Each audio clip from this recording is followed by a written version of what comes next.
historically. We are the debris, forgotten faces, never more to be. Instead of legends fighting for something that had no guarantees, living ghosts we chose to live and die as their worker bees.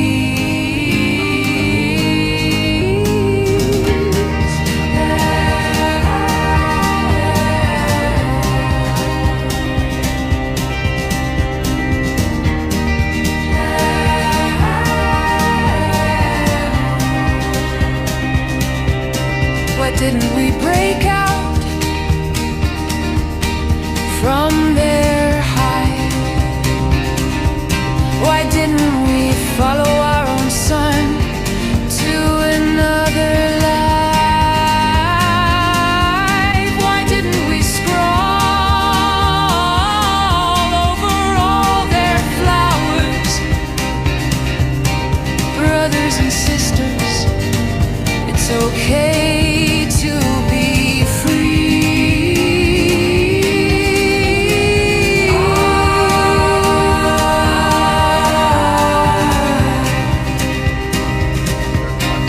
Brothers and sisters, it's time to be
Okay, let's get going. This is every 2 weeks now we bring on Lindsay. He's a psychologist from Ipswich, and we've had a few great shows. And but last time we did Betrayal, and he wants to continue on with Betrayal. So let's get him in and get started. 1, 2, 3. Here he is. How you Hello, doing? Michael. It's very trying times, to be honest. With Paul on trial for his freedom, and a lot of people are helping with that, though. That's really good. We've had some people have sent us in excellent video footage they took on the day, and we're actually using, the boys are going to be using that in the court. So our own people might be helping in this. So if you were at Epic and you took any videos of the truck, especially after the truck had had its window broken, if you could please send it to cafelocked@gmail.com, I'll get it to the brothers and go from there. So, yeah, anyway, and also the awful shooting. I'm really shaken by the shooting of the police, and not just the ramifications of it, because I know we can all get affected, but the families of the officers, the parents, the kids, that come home, they're not coming home. And to me, this isn't Australia. This is something that should happen. I hate to say it, in Palestine or these. It's not here, but here we are. So I despair about that. But how's yourself, Lindsay? Well, I was fine until I heard all of that, Michael. I betrayed you. And I'm definitely not attempting to make light of such hideous things to happen. It's we humans are such a fascinating and interesting and sometimes awful species. We are capable of doing the most sublime and magnificent things, and we are similarly capable of doing the most debased and hideous things. And it's been the last 40 years of my life trying to work out how that works, why it works, and what we might be able to do about it. So I'm really loving that we get these opportunities to talk about it from a psychological perspective, so that we can try and achieve some expansion of insight into anyone who observes this, so that instead of potentially being sucked into a vortex of one-sided argument, whether this is mainstream media painting the freedom movement as a bunch of rabid, feral right-wingers, or the freedom movement, bemoaning the fact that we've been alienated and that we're the victims. The black and white response to these things doesn't serve anybody. It's got to be nuanced, and I genuinely believe that our first responders, the people who are out there, whether they do a great job of it or not, but they're out there doing a job to try and give the community some kind of security and safety and succor in their hour of need. And for anyone to vent their outrage or their disappointment or their hatred on someone who's doing their job for a living, we really need to realise that we all compromise in our lives. There's very few people who do the job they do because they love it, and even if they didn't get paid, they do it anyway. That's called a vocation. The rest of us, and I love my job. I count myself privileged to be able to do what I do for a living, and I want to believe that if I won Tats Lotto or in some other way became independently wealthy, that I would continue doing the job that I do because it gives me a lot of satisfaction. Now, it might be that I've got a vocation, but one might also mean that I'm deluding myself, and that if I won the $1 million on the lotto, I might end up, buying myself a bus and driving around Australia and not doing podcasts. I won't know that until it happens. So it's an experiment that I really want to run, and I really want to cover myself with glory when that happens. And people say, "Oh, he's that rich psychologist who still does podcasts." So, getting back to the tragedies, where I think we really need to extend whatever energy and compassion and sympathy to those poor buggers that lost their lives, and to those who've lost them as loved ones. It's just an appalling thing. And when you get to my age, and after what's happened in the last 5 years, death is becoming a fairly frequent visitor to all of our homes, whether it's our family or our extended friends, and we're going to have to learn to deal with it. And if we do continue following the betrayal thread tonight, Michael, one of the gifts that I would like us to try and give to the people watching this is to find a way to more meaningfully deal with the tragedies of life. And that's not just a couple of people doing their job being killed in the line of duty. It's also the army of people who feel they've been betrayed. We hopefully will be able to help them find a way to more meaningfully deal with it without going and trying to get a weapon and doing something dreadful. Well, I think there's one thing I've always loved about Australia is we didn't have ancient hatreds. We had a perfect example is Area Chamberlain. The country was really divided over that. Did she do it? Yeah. Did she not? I was a young waiter then. Every table I went to, everyone was arguing about it. Every single table. But they didn't cut each other out of their lives. You didn't lose your job because of it. You weren't threatened. It was just people having an opinion and rigorously discussing it, because and the reason they got angry about it was they were emotional. It moved them, So I think even though we can actually talk about betrayal there, because I want to get to newer issues, but I think some of the people who are really determined that she went to jail felt betrayed that initially they'd bought the story about the dingo, which turned out to be the right story. So when it came that maybe it wasn't the dingo and then she lied, I felt that was the driving force behind people being so angry with her. And I think you're absolutely on the right path there, Michael. If we consider the kind of classic, standard, understandable reaction to any significant betrayal, one of the first negative emotions that emerges is the desire for retribution. And I've been alive a long time, so I've got a lot of years to think back on. But there's an old Chinese or Greek saying, I can't attribute it to the right country, but it was, if you go seeking revenge on another person, make sure you dig 2 graves. And so the idea behind that is that getting even actually doesn't move humanity forward. This is one of the reasons why I'm not a particular fan of something like the death penalty. Fair enough. And I've changed my stance over my life, in that I used to be an enthusiast. I used to say, if you can identify somebody at the extreme end of the spectrum who has done a reprehensible thing that they can never be rehabilitated for, and there's so much pain and anguish left behind, I used to say, yeah, it's okay to kill those people, but I was concerned about the grey area in the middle. I think we've got to be a more noble species, and I don't think we're doing a very good job of it, mate. Yeah, but do you know what made you change with the death penalty? What was the thing that made you change your mind?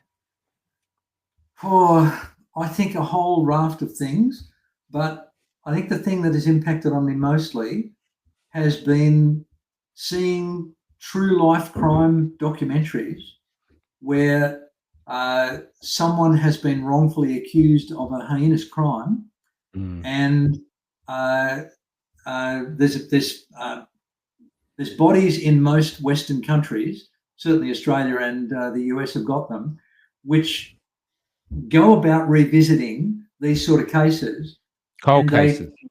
The ones that have already been satisfied, where the guys, on death row or whatever. And I can't think of the names of the organisations. I'm sure it'll come up in the chat in a minute. But these people go out and they are warriors for the truth, and they actually don't have any skin in the game.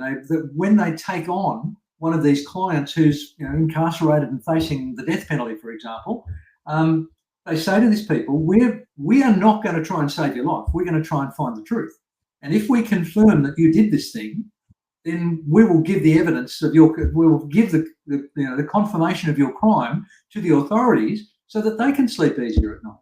But if we find that some wicked prosecutor has, hidden exculpatory evidence or made stuff up or lied or whatever, then we'll do what we can to save your life. So having seen that and recognising our species' capacity for screwing stuff up, something like the death penalty is such an irreversible thing that even if somebody has done something reprehensible, and there's a darker side of this that I'll get to in a moment, Michael, but even if somebody has done something reprehensible enough so that even I might be moved to be the executioner if I was given the opportunity, I've now, and I want to say matured, but I don't think I'm very mature, but whatever has changed in me as I've aged, I've realised that I would rather make those sorts of one-way, literally terminal decisions incredibly slowly rather than in haste. So it's the cautionary principle has finally crept into my psyche over all of these years I've been alive. However, I need to own up on that dark side. If I think some of the dreadful things that we hear people having done to other people, part of me wants them to spend a long, lonely, miserable time in prison. Yeah, I understand that. I've got no problem with. I don't have a problem with life in prison. I think life in prison is probably even a worse thing than the death penalty. Yeah, But but it also gives you the opportunity to ultimately be exonerated if yeah, that's if true. you've Yeah, been unfairly accused and incorrectly yeah. sentenced. Then if you're But serving a life sentence, I've never been in a court. I've been in like when I had my fine for being a protester.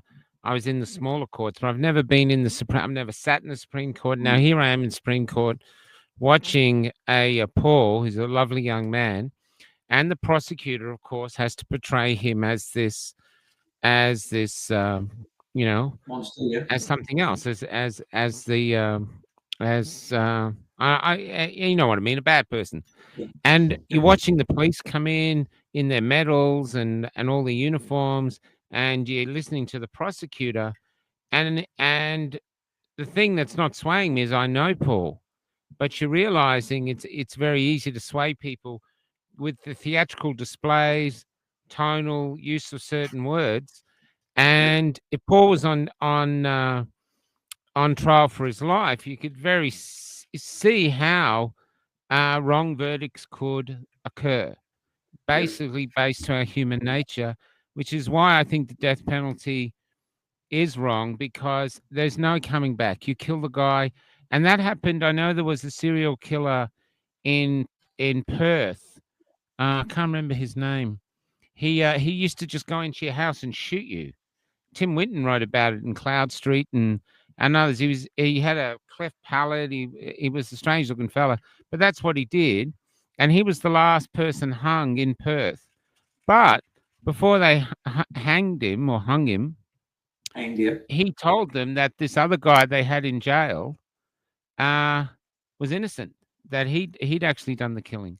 And this other guy was in jail. His girlfriend and him had an argument. The girlfriend had gone out. She'd walked down the street, and this guy just liked running people over. He just ran him over in his car and left her there. And of course, everyone said, "Oh, it's obviously the boyfriend." And this man spent a considerable amount of time in jail, years after this killer had admitted it, and basically on his deathbed, he still remained in jail because, of course, the system is trying to protect itself. If the okay, system has to go, yeah, okay, we screwed up. You know what I mean? There's a thing I'm seeing it all in society now, everywhere. The system determined to protect itself. That's why it doesn't. Things happen. That you think, how did that happen? And a part of it is the human nature's. The perfect example is priests. I mean, in our era, in the second half of our era, it's come out how many priests were molesting children. Those priests have been molesting children for centuries. And the reality is that there would have been mothers and fathers or especially fathers, who probably were molested by priests and yet stood quietly as they let their sons become altar boys. And that's the reality.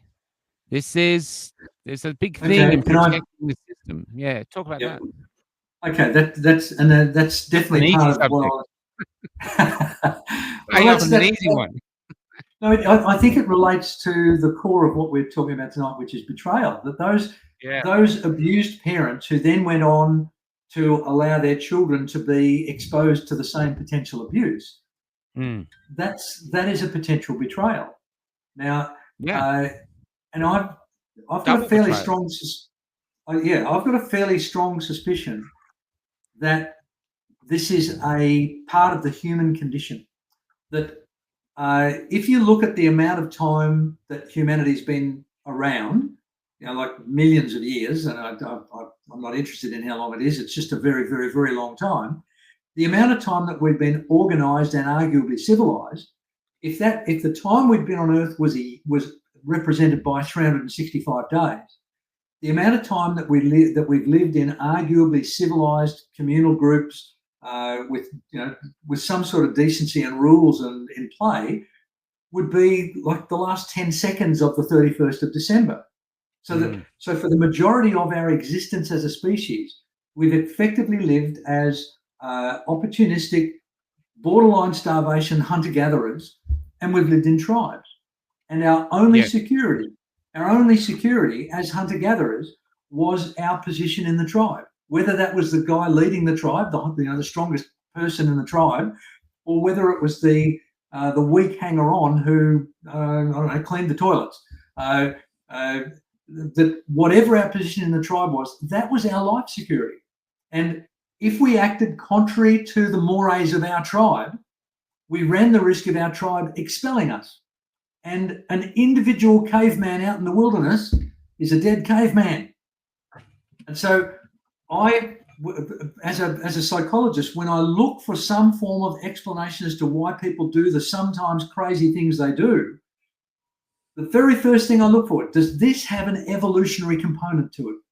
Is there something in our makeup that we've inherited without our permission and without our knowledge that is impelling us to do this? And this notion of the abused parent exposing their child to a similar risk of abuse, that could be explained quite reasonably by saying these parents are part of a tribe, call it the Catholic Church, whatever, and if they act contrary to the mores of the church, and if they point that pedophile priest out, they might just be thrown out into the wilderness. And anthropologically, that's an untenable place to be. And so the ancient fear of being ostracized from the tribe overrides their love for their child.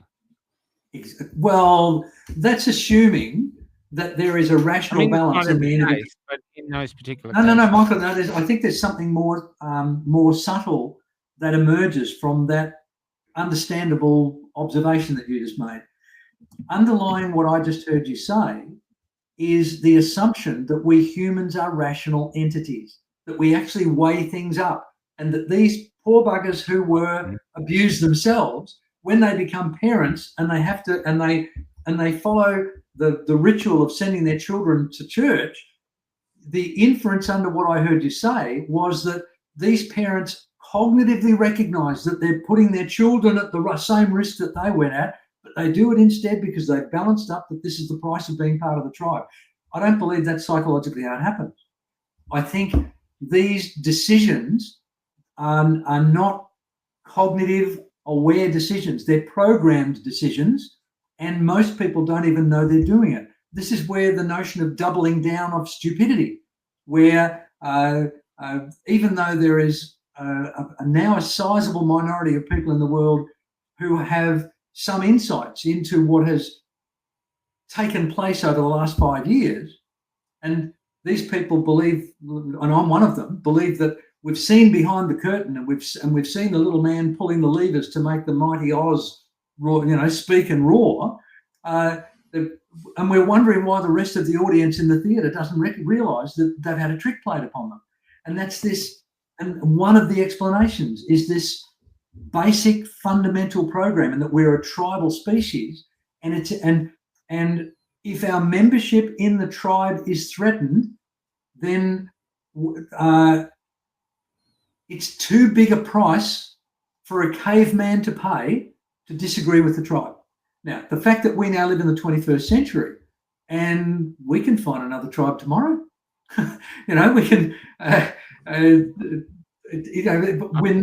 we're no longer limited to the people that we associated with, but our brain has forgotten.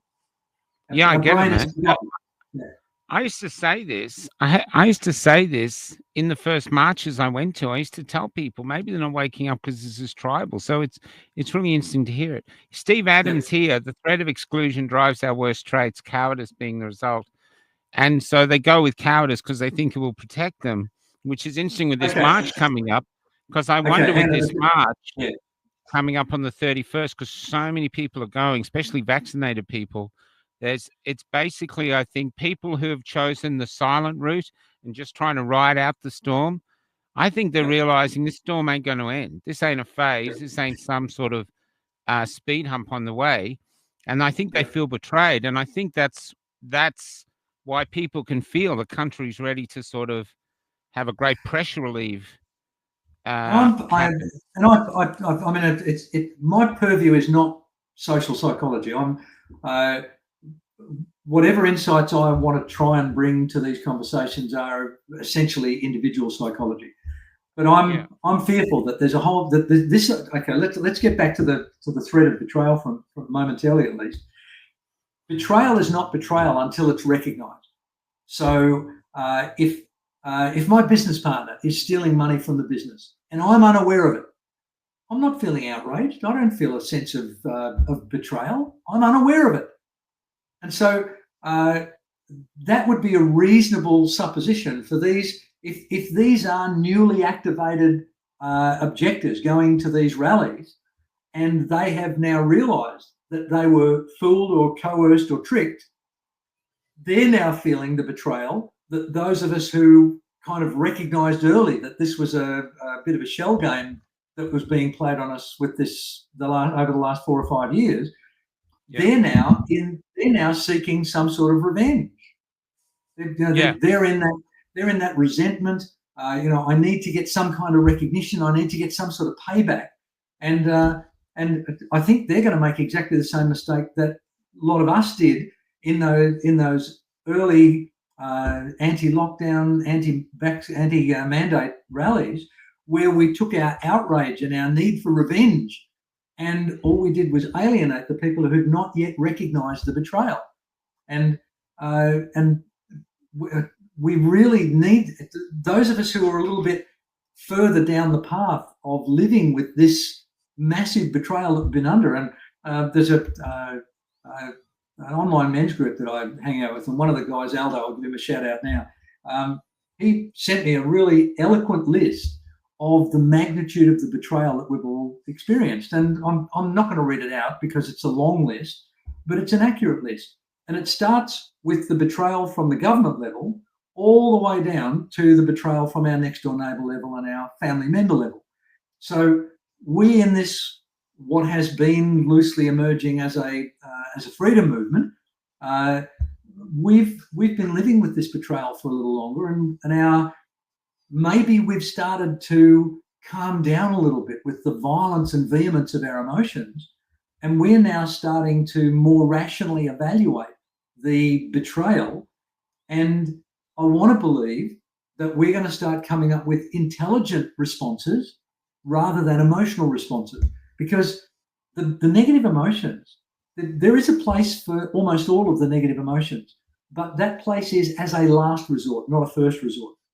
And we're the only species who has the capacity for rational thought.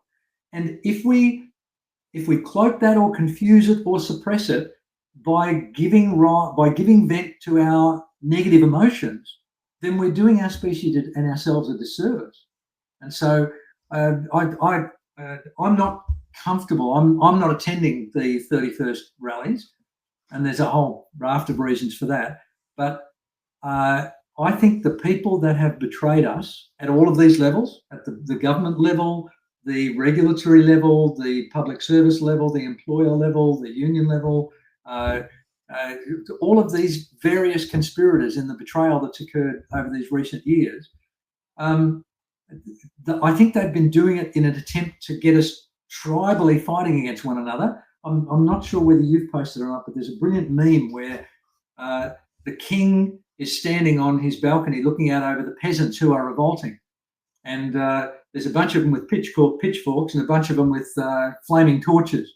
And his advisor says, Your Majesty, you've got nothing to worry about. All we've got to do is get the people with the pitchforks to hate the people with the torches, and they'll fix the problem for us. They'll just fight each other. So that's the world we live in. That's what I think is happening. I see great division being spread here, even from our politicians. And I was going to play Jackie Lambie, but I'm not going to do it because, well, I don't want to give the bush pig any air.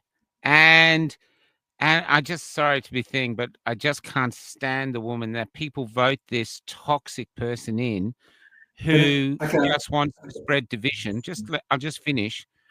Because what I see now, Australia doesn't have these ancient hatreds, but the hate is here now. They are trying to establish it. There's the anti-vaxxers, they're sovereign citizens, they're the bad people, and we'll become the Kurds, we'll become the dirty Jews. That's what they want to do.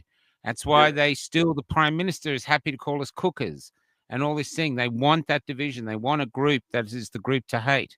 And they want the people with the pitchforks attacking the people with the Yeah, that's correct. So they can rule us. Where in actual fact, like I told you, I'm at this court case. There was a police officer there, and I went up and gave my condolences to him for the loss of his colleagues in this thing. And he actually said to me, "They're trying to divide us, mate. We're just Australians. If we could just remember that we're just Australians." And I do wonder if that's the motivation that is drawing people to this march, is that they're realizing after 4 or 5 years of this stuff, we're on the precipice of losing everything we love about the country. It's like a line from one of my plays, which says, last time they took everything, which is COVID, and now they're coming back for the rest.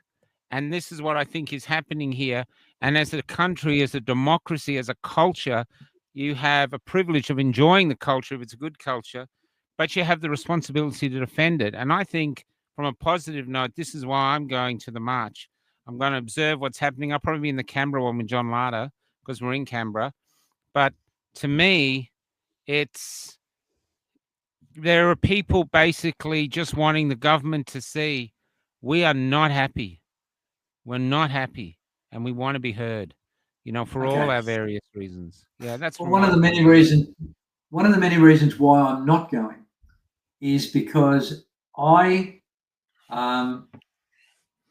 my perception of the impact that hundreds of thousands of people marching against lockdowns and mandates happened was that nobody noticed.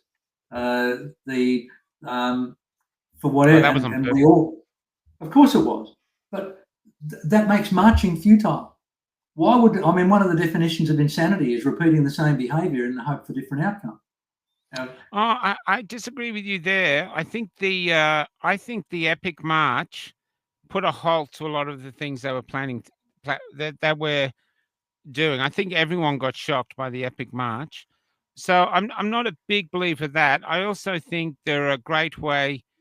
If anything happens on the weekend, the best way for the government to treat this march is to ignore it.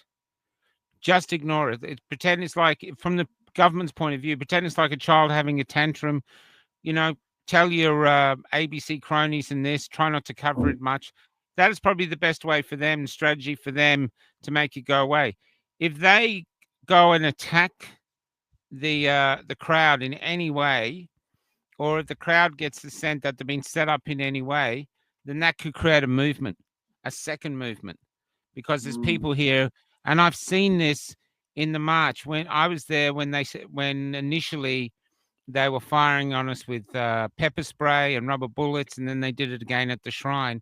And instead of making us back down, it created Epic. It created a movement of people saying, we're not putting up with this. That's enough. A lot of people didn't. They ran for cover, but there's a lot of people that didn't. And so this is like Dr. Bruce Pay says, the best way to recruit for a resistance is to let the government do the recruiting for you. Because every time they kick your door in, they create more of you. And so this is it. It's my thing is that I hope they acknowledge that, okay, you've voted us to lead you. We thought we've been doing a good job. Our advisors have been telling us we're doing a good job. The ABC keeps telling us we're doing a good job. But how come suddenly we've got millions of Australians in every state complaining about everything? And so maybe there might be a chance to get heard, And I admire your optimism, Michael, but the harsh reality is that Victoria is a perfect example. He got voted back in, mate. Yeah, I know. So we're fighting.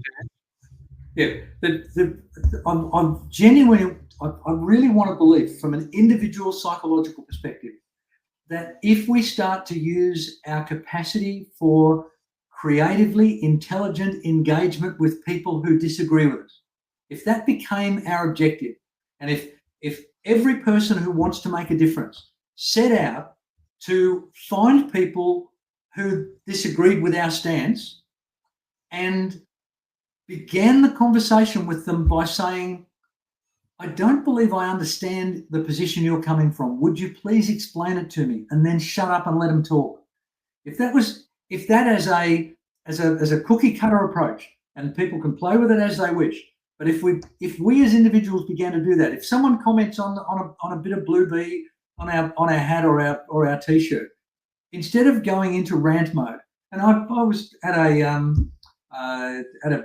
group of freedom fighters for lunch a couple of days ago, and this is probably 20 of us around the table, all the converted, and I'm having what I thought was quite a pleasant conversation with the guy next to me.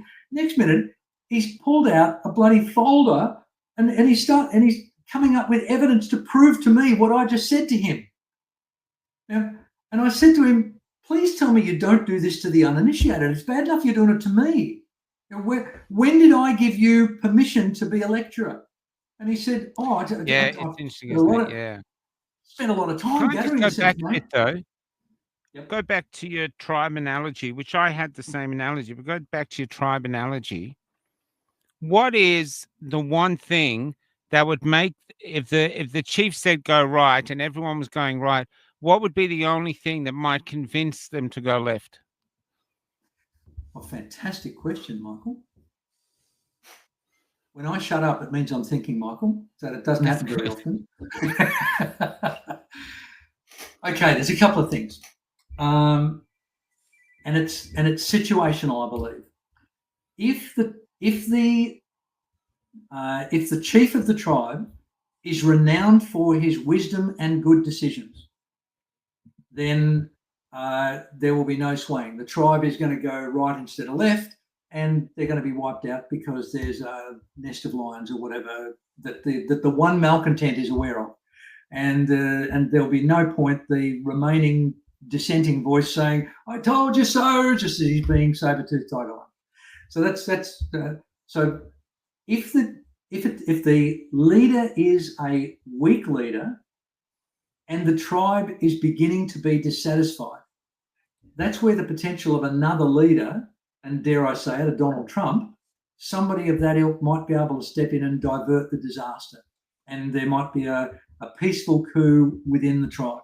Now, unfortunately, our tribe is too big and too complex, and the system for unseating the leadership is too much like the Titanic, that's not likely to happen. So the charismatic leader emerging to unseat the weak and fallible leader is one way that could happen.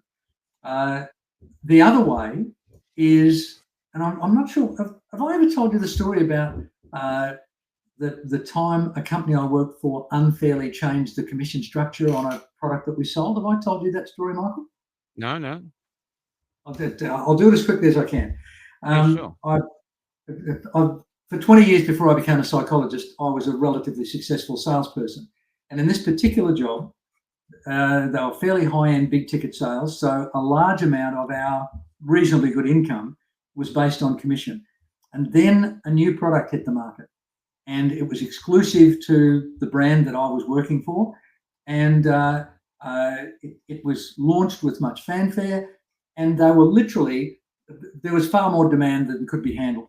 And so the general manager of the company decided to cap, our average commission per sale would have been about $500, and he decided to cap the commission on this new product to $50. And his plausible argument was that all we were doing was taking orders. We weren't actually employing our sales skills. These things were, people were buying them. We weren't selling them. And but this new product cannibalized all the products that we actually sold and made good money on. So all of our incomes fell off the cliff. And there was a lot of unrest, and I'm sure it's no surprise to anyone who knows me. I was a very outspoken voice objecting to this, to the tribe going in that direction. And so this very clever general manager called a meeting of the 200 or so people that worked for this organization, and he opened it by saying, "I understand there's some unrest over the recent decision that was made to cap the commission on these sales, and I want people to have the opportunity to speak." And he then looked directly at me, and he said, "Would anybody like to say anything?" And a gasp went around the room when I put my hand up, and he recognised me, and everyone, including me, knew that he was waiting for me to go into a rant, and he'd already had my pay made up, I'm sure of it. And he was going to say, "Okay, Lindsay, this is obviously not the company for you. We've made you pay up. You're finished right now. Anybody else want to speak up?" So when I put my hand up, everyone, including my friend, the guy sitting next to me said, "Sit down, you fool." So I stood up and I said, "Thanks for the opportunity to speak. But before I say anything, could I just ask if there's anybody in this room who thinks that the new commission structure is fair and reasonable, would you please stand up now?" And nobody moved. And that changed the direction the tribe went in. And it didn't mean that I became the new leader of the tribe. It meant that I found a creative and safe way to make the tribe question the chief. Now, that's what I want the freedom movement to do. I want us to be that voice that doesn't challenge and inspire strong negative emotion. I want us to get people to think. And if we can do that, then it's conceivable that this thing we call democracy might just save us from the betrayals that we're also aware of that are coming from on high. Because now I want to be in your ballpark. I want to believe that these people who are giving up their Sunday and going and marching and waving Australian flags and doing all that sort of stuff, I want to believe that they're going to make a difference, or even that they might end up becoming martyrs. But that's I think they'll make a difference. I'll just go back a bit. One thing to think of if you're going to get people to not follow the chief and go right is to form a better tribe. And at the moment, like he was saying, we got people think our way. It's not a question of people thinking like us or feeling like us. There's plenty of people who admire. I get people all the time going, "Thank you for doing what you're doing. I can't do it because I'm busy." I've had that from lawyers to people, all over the stuff. People, we as the freedom movement do not offer anyone new joining us a way to make a living. We have no industry, no businesses amongst us that could pay a mortgage, that could feed their kids. So while they admire us for our, like even today, I interviewed Tobias, who I went to Canberra with from Epic. I knew him in the Melbourne marches. Really powerful and very clever, not violent, just absolutely wants to stand his ground for freedom. He's homeless now. That's the only way he can survive. Is he doesn't want the dole, so he survives on people helping him. That's it. And so people see that thinking, "I'd love to join you, but how am I going to pay my car payments? How am I going to feed my kids?" And at the moment, the government has all the resources to do that. And so they can't join us because they're debt slaves. They admire us, but I don't have any debt. I don't have any money, but I don't have any debt. And so I'm not a slave, you know what I mean? I'm sort of a fence sitter. And this is I think something that we never talk about. We've been talking, I was talking to Adrian last night, talking about, there's setting up a range of op shops with, we've been talking to quite a few entrepreneurs in the movement. And suddenly if there's a range, say like Blue Bee op shops, or freebie op shops all around the country, a good entrepreneur wouldn't be hard to get that set up. And then suddenly we're offering something. "Hey, you want cheaper clothes? Yeah, this is it. Hey, come in and say this. Oh, you need a job. Oh, we got some part-time jobs. We don't pay much, but at least there's something." And then if we started to grow businesses like that, and then we can employ people or something, and I know this works because there's another group that did exactly that. And they are a very oppressed group, and yet now they are very powerful, and that's the Jews. They own the government, and that's what they did. They did commerce amongst themselves. They do philosophical, artistic, intellectual stuff as well, but they also have a solid financial base that they've made through commerce. Like it or not, they've been very successful at it. And other groups who are marginalized have not been as successful as that group. Another group that's done it is the Amish. They've built their entire own community. You know what I mean? They have people, lots of people admire them, but they don't join them because they don't look good in heel height. Their heels don't look good outside of their pants, and they don't want to be milking cows at 4 a.m. They'd rather be scamming their phones, but they admire them, And I think in the movement, we're brand new. We reacted organically. All of us took different times to wake up. We meet people now who are waking up. It's a hell of a journey, but we've all been through it. All of us have been in a position, nearly every single one of us, where everyone we knew was lying to us. All our loved ones, the government, the media, everyone. And that's Santa Claus. We all believed it when we were young, and we all had to wake up to the fact that they were lying to us. Okay, but we got through it because the presents kept coming. And that's it. See, but hang on a second. Yeah, I've got to, Michael. I've got to get a word in edgeways somewhere along here. Yeah, mate. That's right. What you just described with Santa Claus is what I would call benevolent betrayal.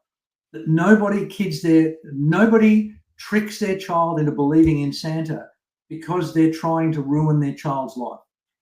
So there's categories of betrayal, and even though I remember I played Santa at the little street that I used to live in, we had a Christmas party and everyone on the street came.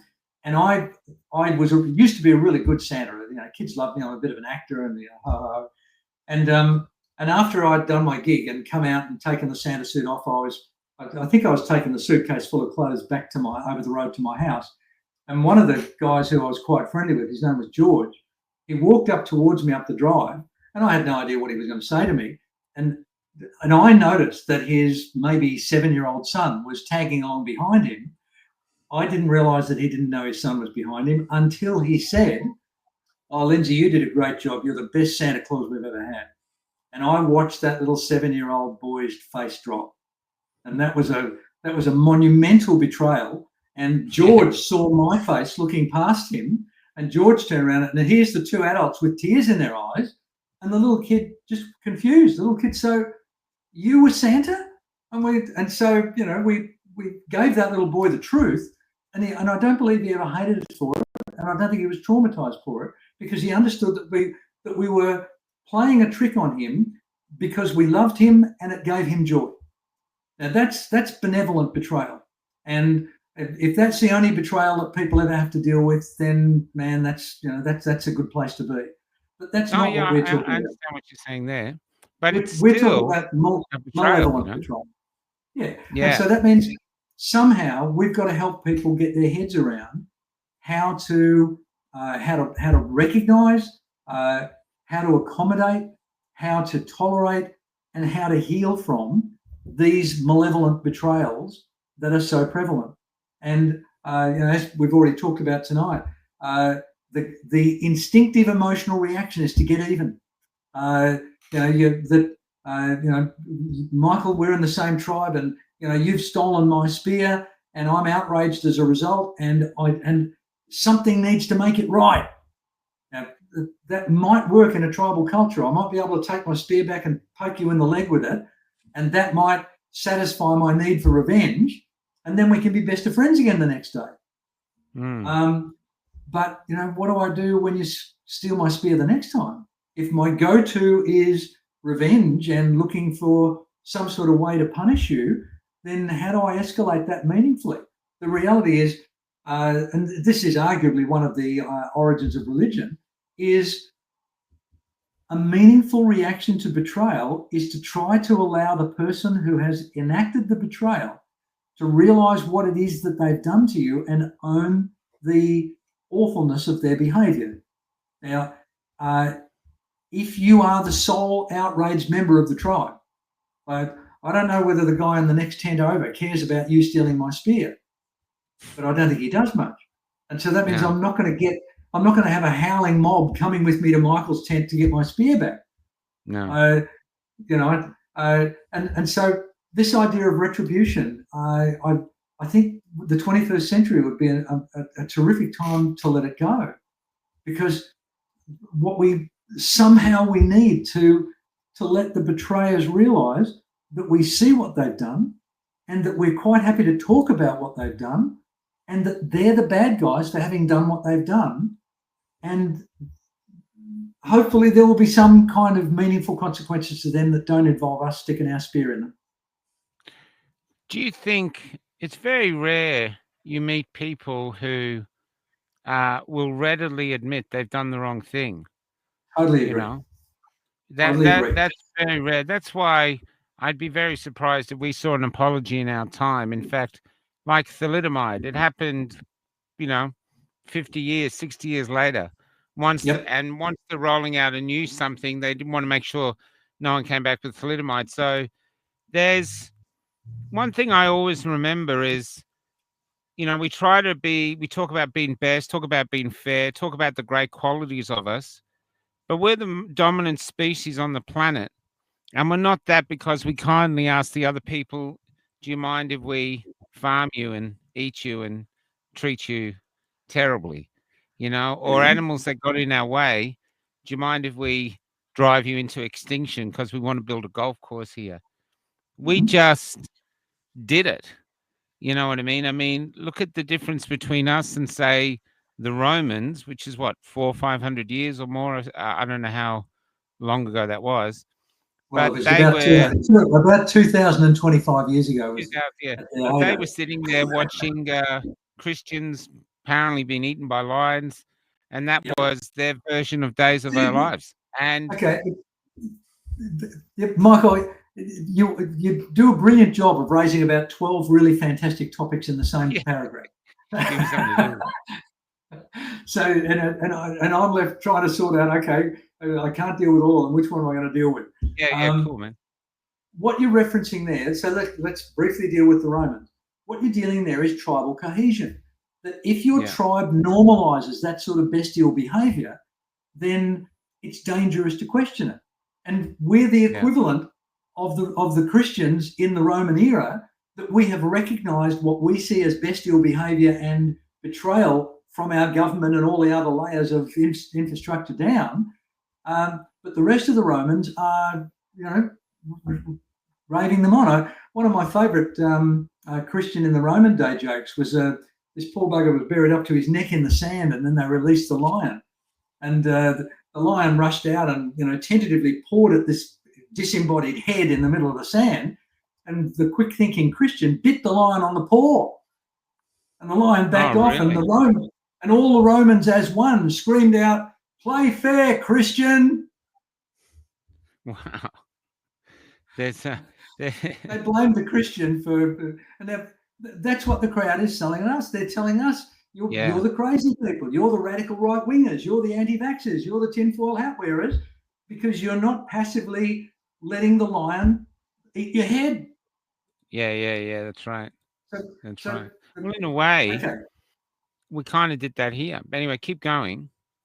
Okay.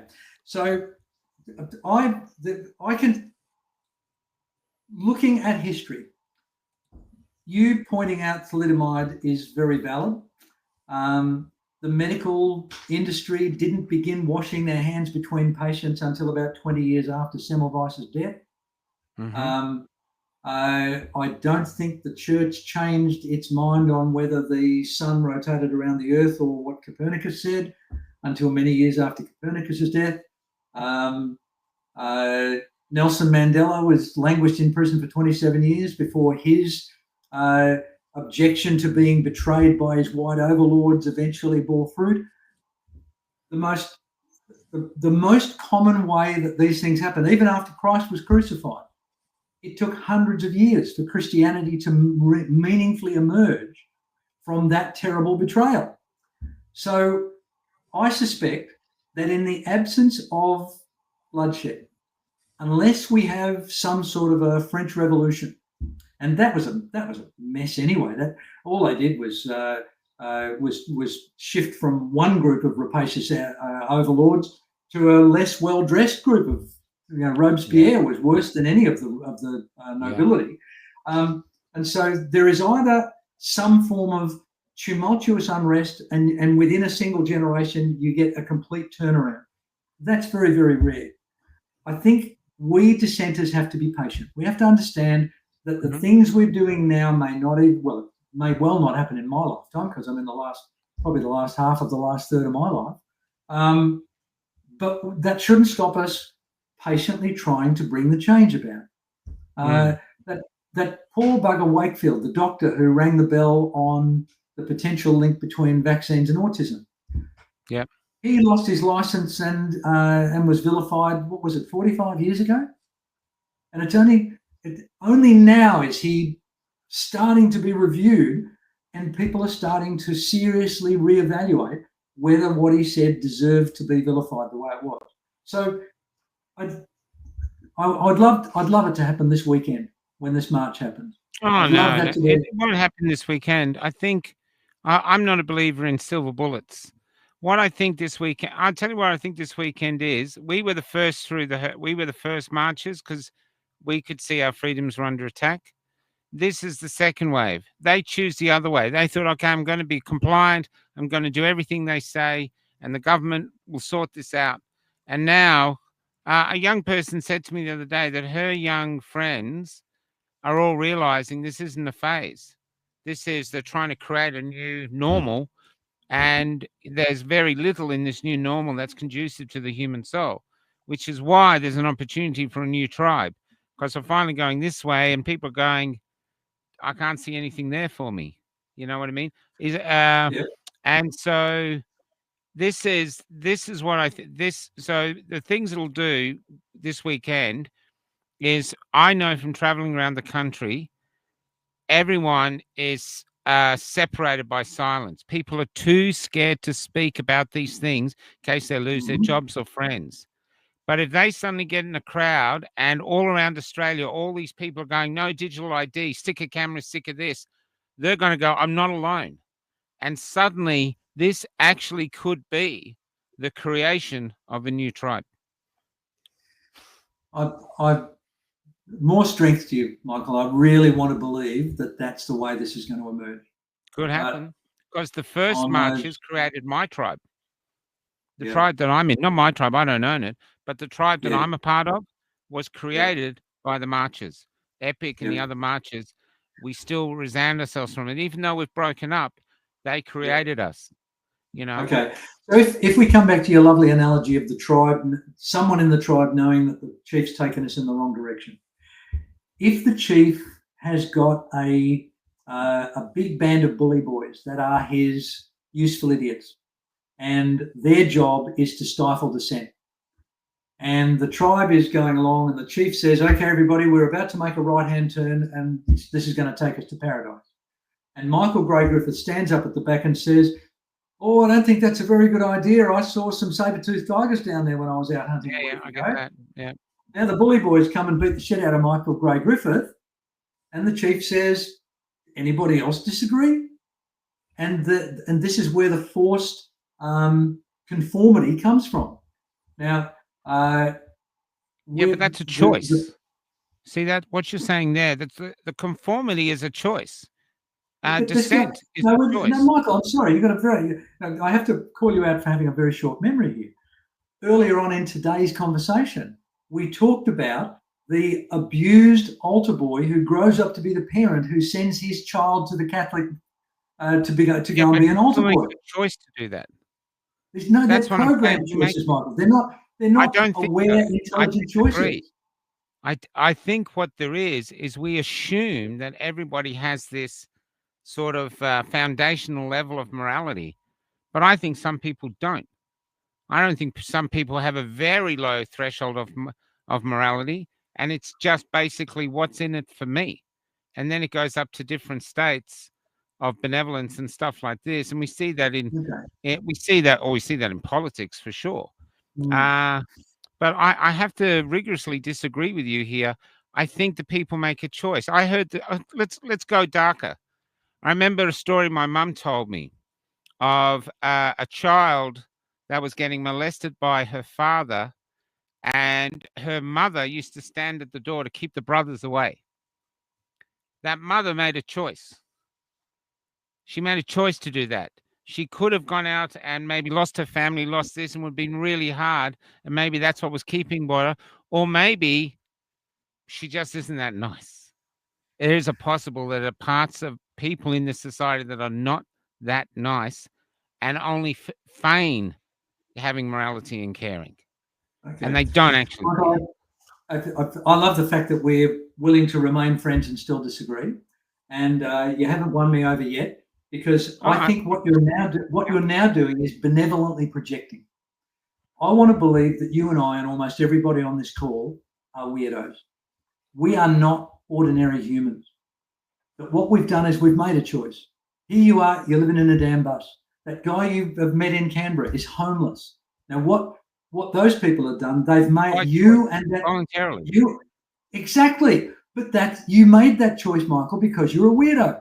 Because you do have, for some peculiar quirk that is strangely evident in what we call this freedom movement, these people that are watching programs like this, we would not stand at the doorway and keep the other children away while the father raped the daughter. We'd be buying a gun and we'd kill the bastard, and we would know that we'd go to jail for it. But we would have the courage of our convictions. That is an extraordinarily rare thing, Michael, and you're projecting it onto the general community. You're saying and I agree with you. Everybody's got the capacity to make that moral choice, but almost nobody has got the real ability to do it, because the pressure that the environment puts on you. That mother who stood at the door and protected her husband while he raped her daughter. The deal with the devil that she was doing was that he might not have beaten her as badly the next night if he did that for her. And it's easy to label it cowardice, and on some levels it is. But as a psychologist, I've had to come to grips with some extraordinary things that my clients have shared with me that have happened to them in their lives, and many of them come with the trauma of shame for arguably having stood in the doorway and protected the rapist while he was molesting the child. And these people, they can't comprehend why they did it, because they know it was wrong, and they kept saying to themselves, go there. Sorry? There's another comment there saying he knows some. We all know those stories. Yep. Let's go what you're saying about my choice, right? Okay, go ahead. I'll finish. I'm not sure whether you're receiving the compliment that I'm giving you and the majority of the people watching this call. We represent I think a surprisingly small minority of people who, for some genetic or environmental or intentional quirk, we do make those sort of choices when we're aware of them. But I'm telling you, as a psychologist with 30 years experience and as a human with 74 years of experience, the majority of humans don't have the intestinal fortitude to be able to make those difficult decisions and say, I would rather be homeless and live in a ditch than let my husband rape my daughter one more time. And it's not because they weigh the options up.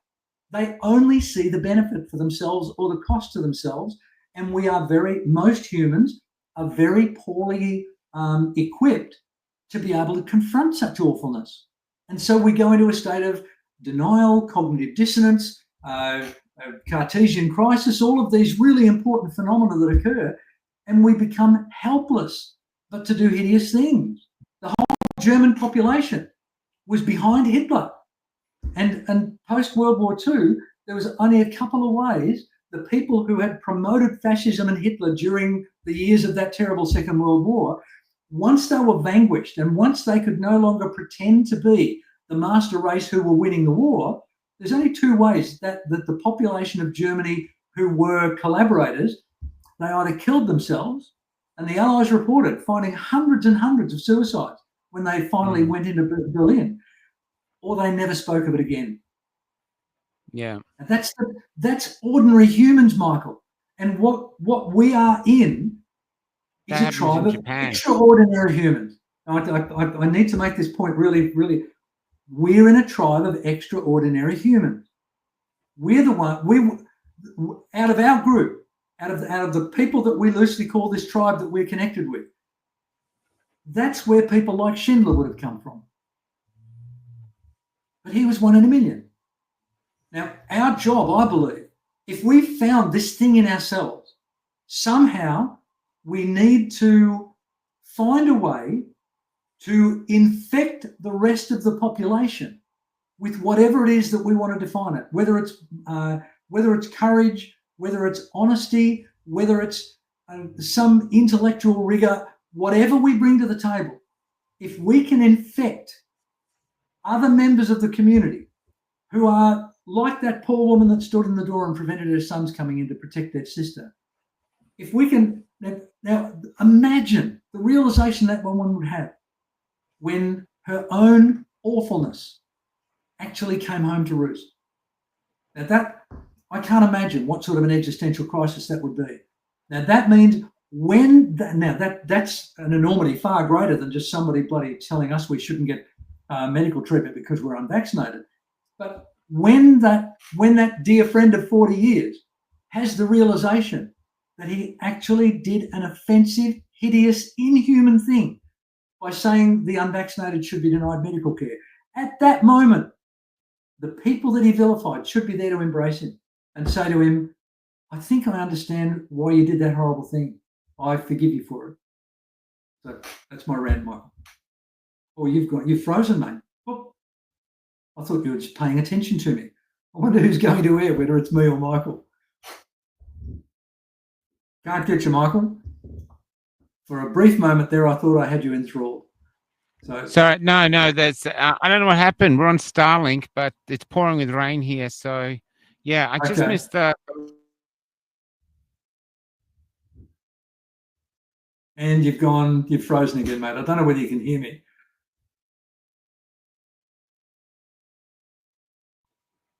So yeah, sorry, we're just having Starlink issues. Okay. I just want to go back a bit though, just to give you something to think about. There's a lot of people in the movement are old, and 50 and up. I go to gatherings in all these country towns and anywhere I go, and there are some young people, but most people are late 40s or 50s and up.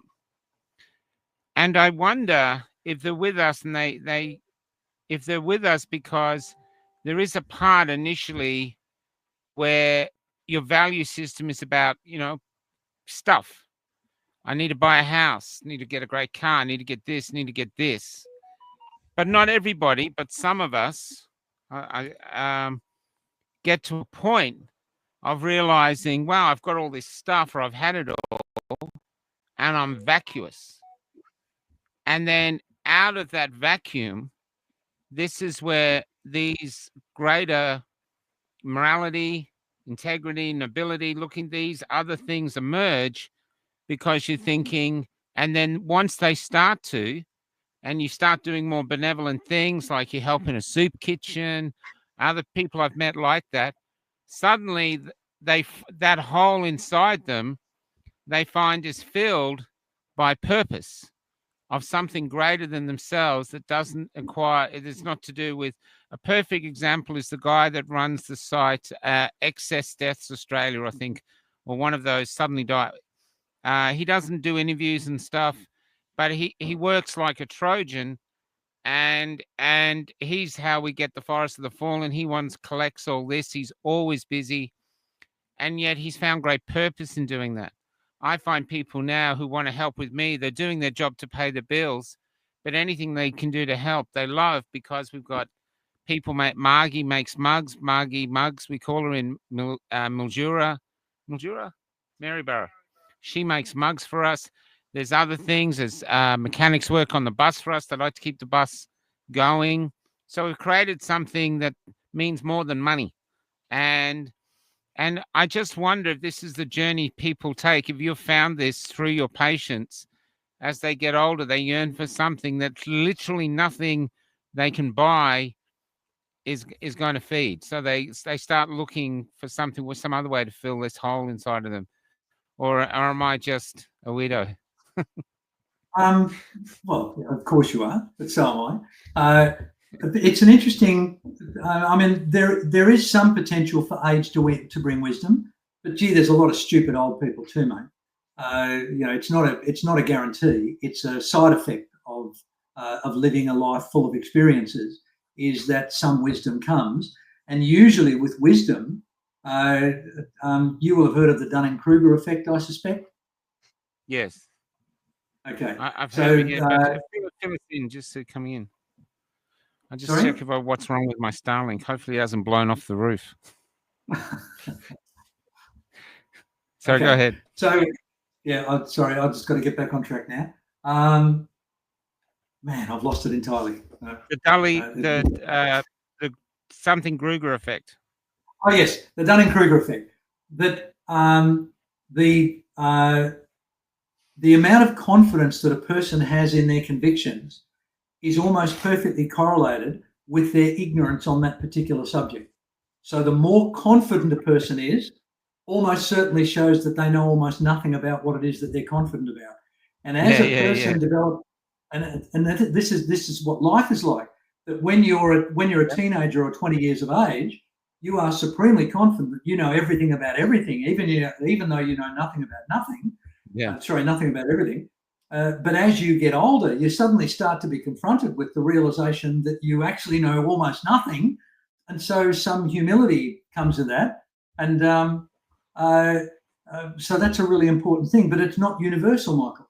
Now, this is why I know I harp on it, Michael, but I think it's a point worth harping on. I want us to be the people going out in the world willing to be wrong.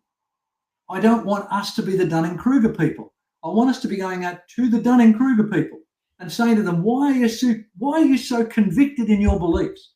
Why do you believe this? And they will try to tell us. And if we listen patiently to them and say, wow, that sounds really good, but how does it equate to that?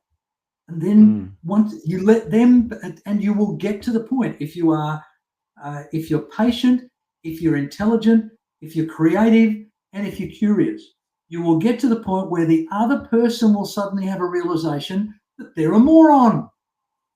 And that's not the moment to go, told you so. That's the moment to go, are you okay? Do you need to talk to me about something? And you embrace them. You provide them with compassion and understanding. And if they say, oh my God, how can I not have known this? You say, it's understandable. I say to people all the time, I believed that the government was acting in my interest until I was 70 years of age, in spite of all the evidence to the contrary. And I'm a reasonably intelligent, curious person. It's really easy to be fooled when you're being fooled by experts. I know a lot of people in the movement, and I haven't met one yet who is priding themselves on saying, I told you so, personally. Excellent. In fact, there was resentment early on, and people wanted to be, they wanted an apology, which we've all realized we'll never get. The people have now is grief. And it's a grief for those people who are vaccine injured or losing someone to, they've suddenly died suddenly and we don't say anything, we just grieve. And the other reason we grieve, I think, is because we never knew for certain whether we were right. Some did, but everything we suggested could happen is happening. Like the young man who I interviewed his father, he's had to have a heart transplant at 21, 22. Myocarditis killed his heart. Initially, when we're doing the marches, people were saying this on all the podcasts, the young men are going to need heart transplants, but I'd never heard of it until now.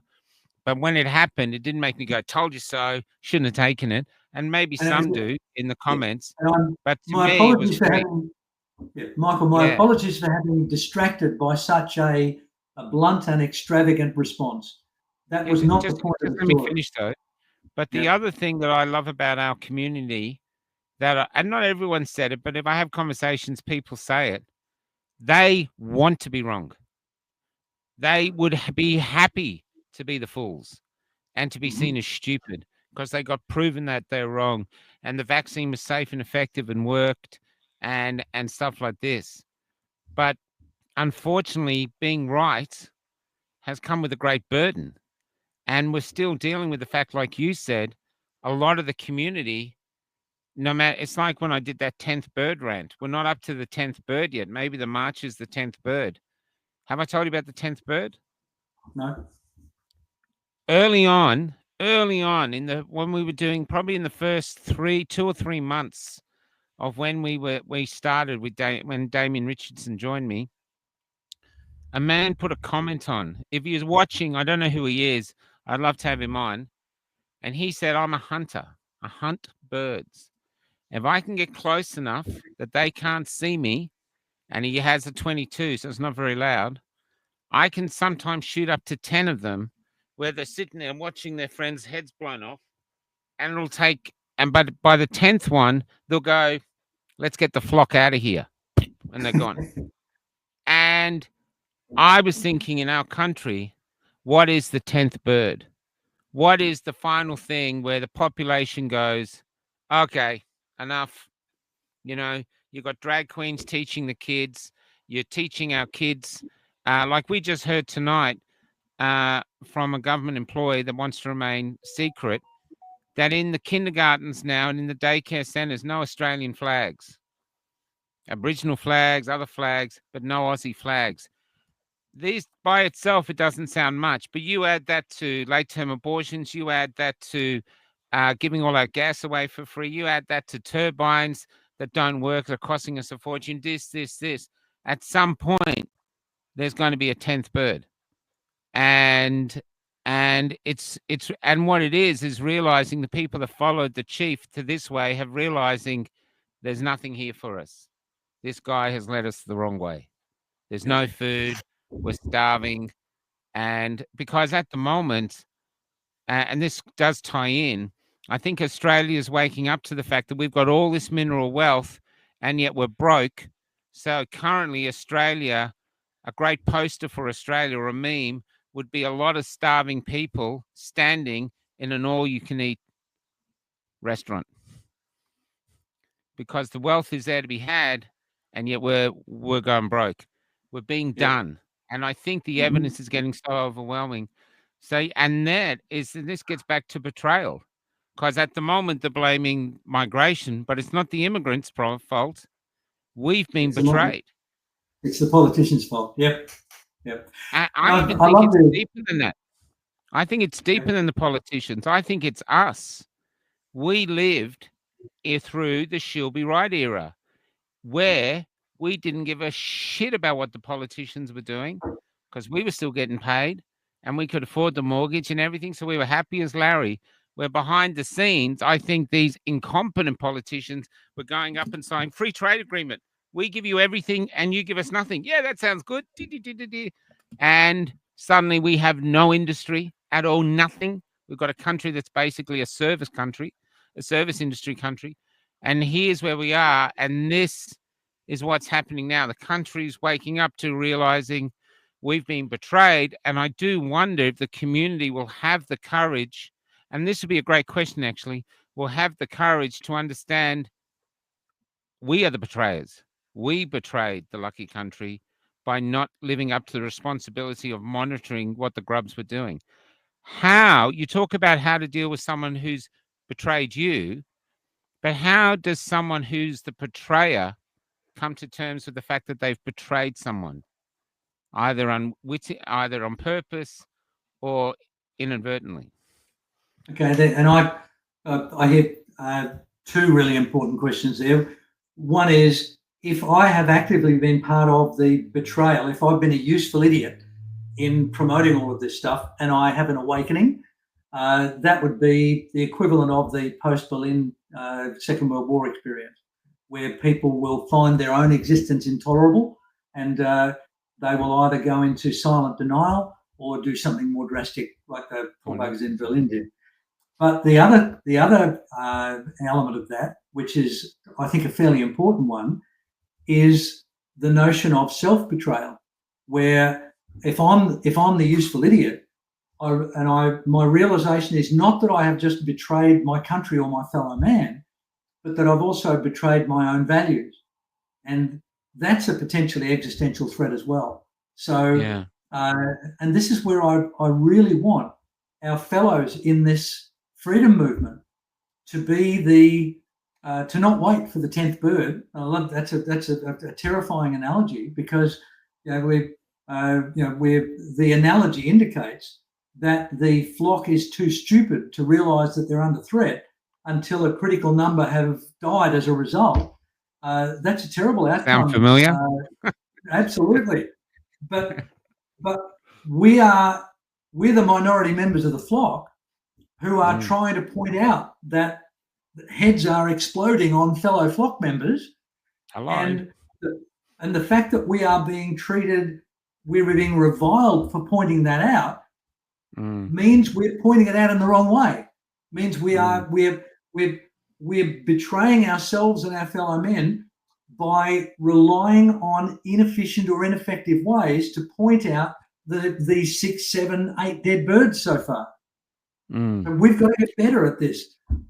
It's funny though, because I go back to the Santa analogy, because I remember walking home from school with my sister. We were a similar age, and we were with a group of kids and a woman, and one of the kids told the woman, must maybe her mother, Kathy said that there's no Santa Claus, and this woman ripped a second asshole for my little sister, which is the same kind of thing. It's keeping the lie going. Do you know what I mean? Yep. So I know it's small and you think a joke, but when you think of it, you have experience waking up, you survive. Of course, the presents keep coming, so that helps. But basically, I've been laughing, saying in some of these rants, like, we'd be in school and I'd go to you, Lindsay, I'm in kindergarten, Lindsay, this Father Christmas bullshit, mate. And you'd be going, no. I put cookies out and somebody eats them. Huh? Who does that, huh? You tell me. Because you want it to be real. And the people wanted to believe that the government was benevolent and really cared for them. And maybe they did. Maybe they just screwed up. Who knows? And that thing was safe and effective, because they all said it was safe and effective. But the evidence is just overwhelming that there are questions to be asked. Yep. And here is where the danger is of where we are now. That this is a great betrayal. They're trying to betray us in a way that they're silencing us and removing our freedom of speech by making it impossible to have freedom of speech, because you can lose your job, you can lose this. So they're silencing us, like that woman silencing the kid, instead of having us being able to fix the problems by identifying problems. You're not allowed to mention them. So it's like the government's telling us off, like Jackie Lambie today calling us anti-vaxxers and all this. It's similar territory, I think I got lost in the question. I'm sorry. But there's but I do think that you can feel it in the air spiritually that something big's going to happen this weekend. And it's not just for the marketing, because I haven't been watching much of the marketing. You can just sense it, that I think a lot of kindergarten kids are going to go up back to their parents and going, "You're Santa Claus. You brought the presents. There was no reindeer on our roof. This thing was never safe and effective. We don't want digital ID. It's here." And in other ways, I tell you another way we've been betrayed, and people don't realize it. All of us now drive aware of cameras looking down at in case we're on the mobile phone, in case we've got a seatbelt on, whatever, always aware of these cameras. There's no human being behind this camera monitoring going, what's that? Oh, that's Lindsay. Yep. No seatbelt. Let's get the far. No, that's AI. Yep. AI is already controlling our movements and changing our behavior. And it's not even here yet. It's in kindergarten, and it's already making us change our behavior. So the stronger it gets, like I was talking to someone today, we're going to need digital ID for everything. You want to get your super out? Oh, you got to play with digital ID. You want to do this? Digital ID. Yeah. And so we're being constantly betrayed, which is probably a really great thing to be talking about. We haven't been betrayed. We're constantly being betrayed. We're even betraying our young people, especially our young men. I was talking to one last night, and I said, I've never known an era where men are so beguiled, I think if that's the word, as they are now. And I said to this young man, they make you feel ashamed to be white. They make you feel ashamed to be Australian. They make you feel ashamed to be heterosexual. And he's going, yep, that's how he feels. And so this is it. We're here. There's an egg carton full of issues. I'll just sit back here and let you unpack it. Okay, starting with getting back to dear old Santa, I hope I clarified that I believe that the illusion of Santa Claus is benevolent betrayal. That actually, Lindsay, we should make a claim that it's only our opinion that Santa Claus doesn't exist. For those out there who have been unaware that there might be an alternative explanation to why you have presents under your tree. Go ahead. Absolutely. And you and I are card carrying, willing to be wrong people. So even though we're talking this nonsense about Santa not being real, we're happy to be disabused of it. But if we're right, then it's probably one of the kindest lies that you could tell a child, because it fosters the innocence of childhood, or it allows loving generosity from children without necessarily spoiling the child. There's a whole bunch of incredible benefits to that particular manipulation. So okay, let's put the Santa issue to bed. I happen to believe that there is a Santa, by the way, and that just shows how naughty I've been. Because I look for him everywhere I go, and God forbid in Australia there's a lot of fat guys that measure up. Just with the big white beards. Yeah. Are you Santa? Okay. Are you Santa? I read a story in the Reader's Digest probably 50 years ago. A little boy on a bus, and a hippie got on with his long flowing beard and his caftan, and it was a really pouring with rain day. And this innocent little child looked up at this hippie and said, "Jesus, why did you make it rain today?" And the guy just smiled and said, "Because the trees needed a drink." I love that story. So, there's nothing wrong with benevolently allowing children to live in a fantasy world, but we've got to interrupt it when they're about 14. We've got to, and unfortunately, what our indoctrination education system currently does is it keeps them in that fantasy world. And the fantasy they then live in is, if you do exactly what we say, then we will look after you. And that's malevolent manipulation, because a lot of them, we don't look after them, even if they try to do what we tell them to do. So getting back to the march, I wish all the best in the world for the march. I want the march to be a moment of sweeping change. I want people to be going to work on Monday and saying, "My God, did you see that march? They seemed so peaceful, and they were." They weren't ranting and raving, and all I was doing was waving the Australian flag, and they actually seemed to get that's the outcome that I want. I want that to be the catalyst for the psychological change that sweeps through the community, and for the rest of them to catch up to us weirdos. But I will be delightedly wrong if that's what happens on Monday. I'll never have been so pleased. There might be some shenanigans, but I tell you, the majority there probably won't be, because the majority of Australians are good people. I really believe that.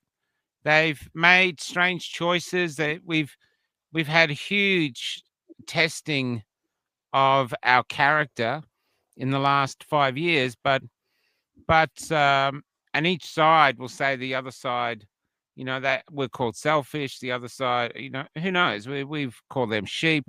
I try not to do that anymore. That's the pitchforks versus the firebrands. That's the whole divide and conquer stuff. Yeah, agreed. But I don't want to go back to living in their tribe on my knees, because the one thing it is, if you want to live in society now, and this is why this friend of mine, Tobias, chooses to be homeless, basically voluntarily homeless. And I got another friend we were staying at, he's living on this farm, and he said, "I just can't live in society anymore. I just can't be with the man." And the reason being is the price of being in society now, of working for the man, is you just have to lie. Like, say I lost my license. I went to get my license and they said, "Yeah, so we just need an address." I said, "I don't have an address. I live in a bus." "Yeah, but you need an address." I said, "I don't have one." "Well, what was your last address?" I said, "What does it matter? I don't live there anymore." And they said, "Well, we need your address. We can't give you the license." I go, "But I don't have." So I said, "You want me to lie?" I said, "What happens when the cops pull me over and they go, 'Is that your address?" I go, "No." some Sheila at the thing said you have to make one up because you can't have your license otherwise. And so I didn't want to get the license, but I live on the road, so they had me. I had to compromise. And so I just, I said I live in Ipswich. What's your address, Lindsay? I said, no, here's this poor schmuck at a rental I had how many times ago. And but then somebody actually did give me an address. So somebody actually said, use mine. And so we have some mail going there. Yep. But the thing was, I had to lie.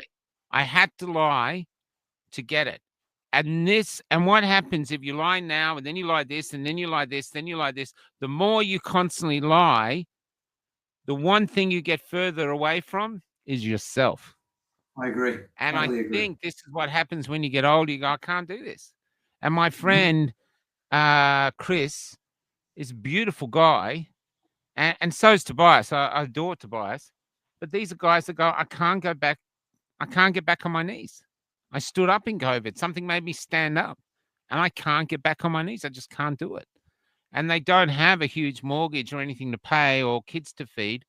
So they have the opportunity to be free. But they're like escaped budgies flying around the cage. There's no purchase for them. There's no boxes full of seed.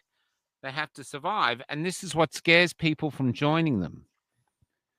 But that said, and I will take a few more minutes because I've got a story you're just going to love, especially as an actor. Yeah. I'm going to show you how good a storyteller you are.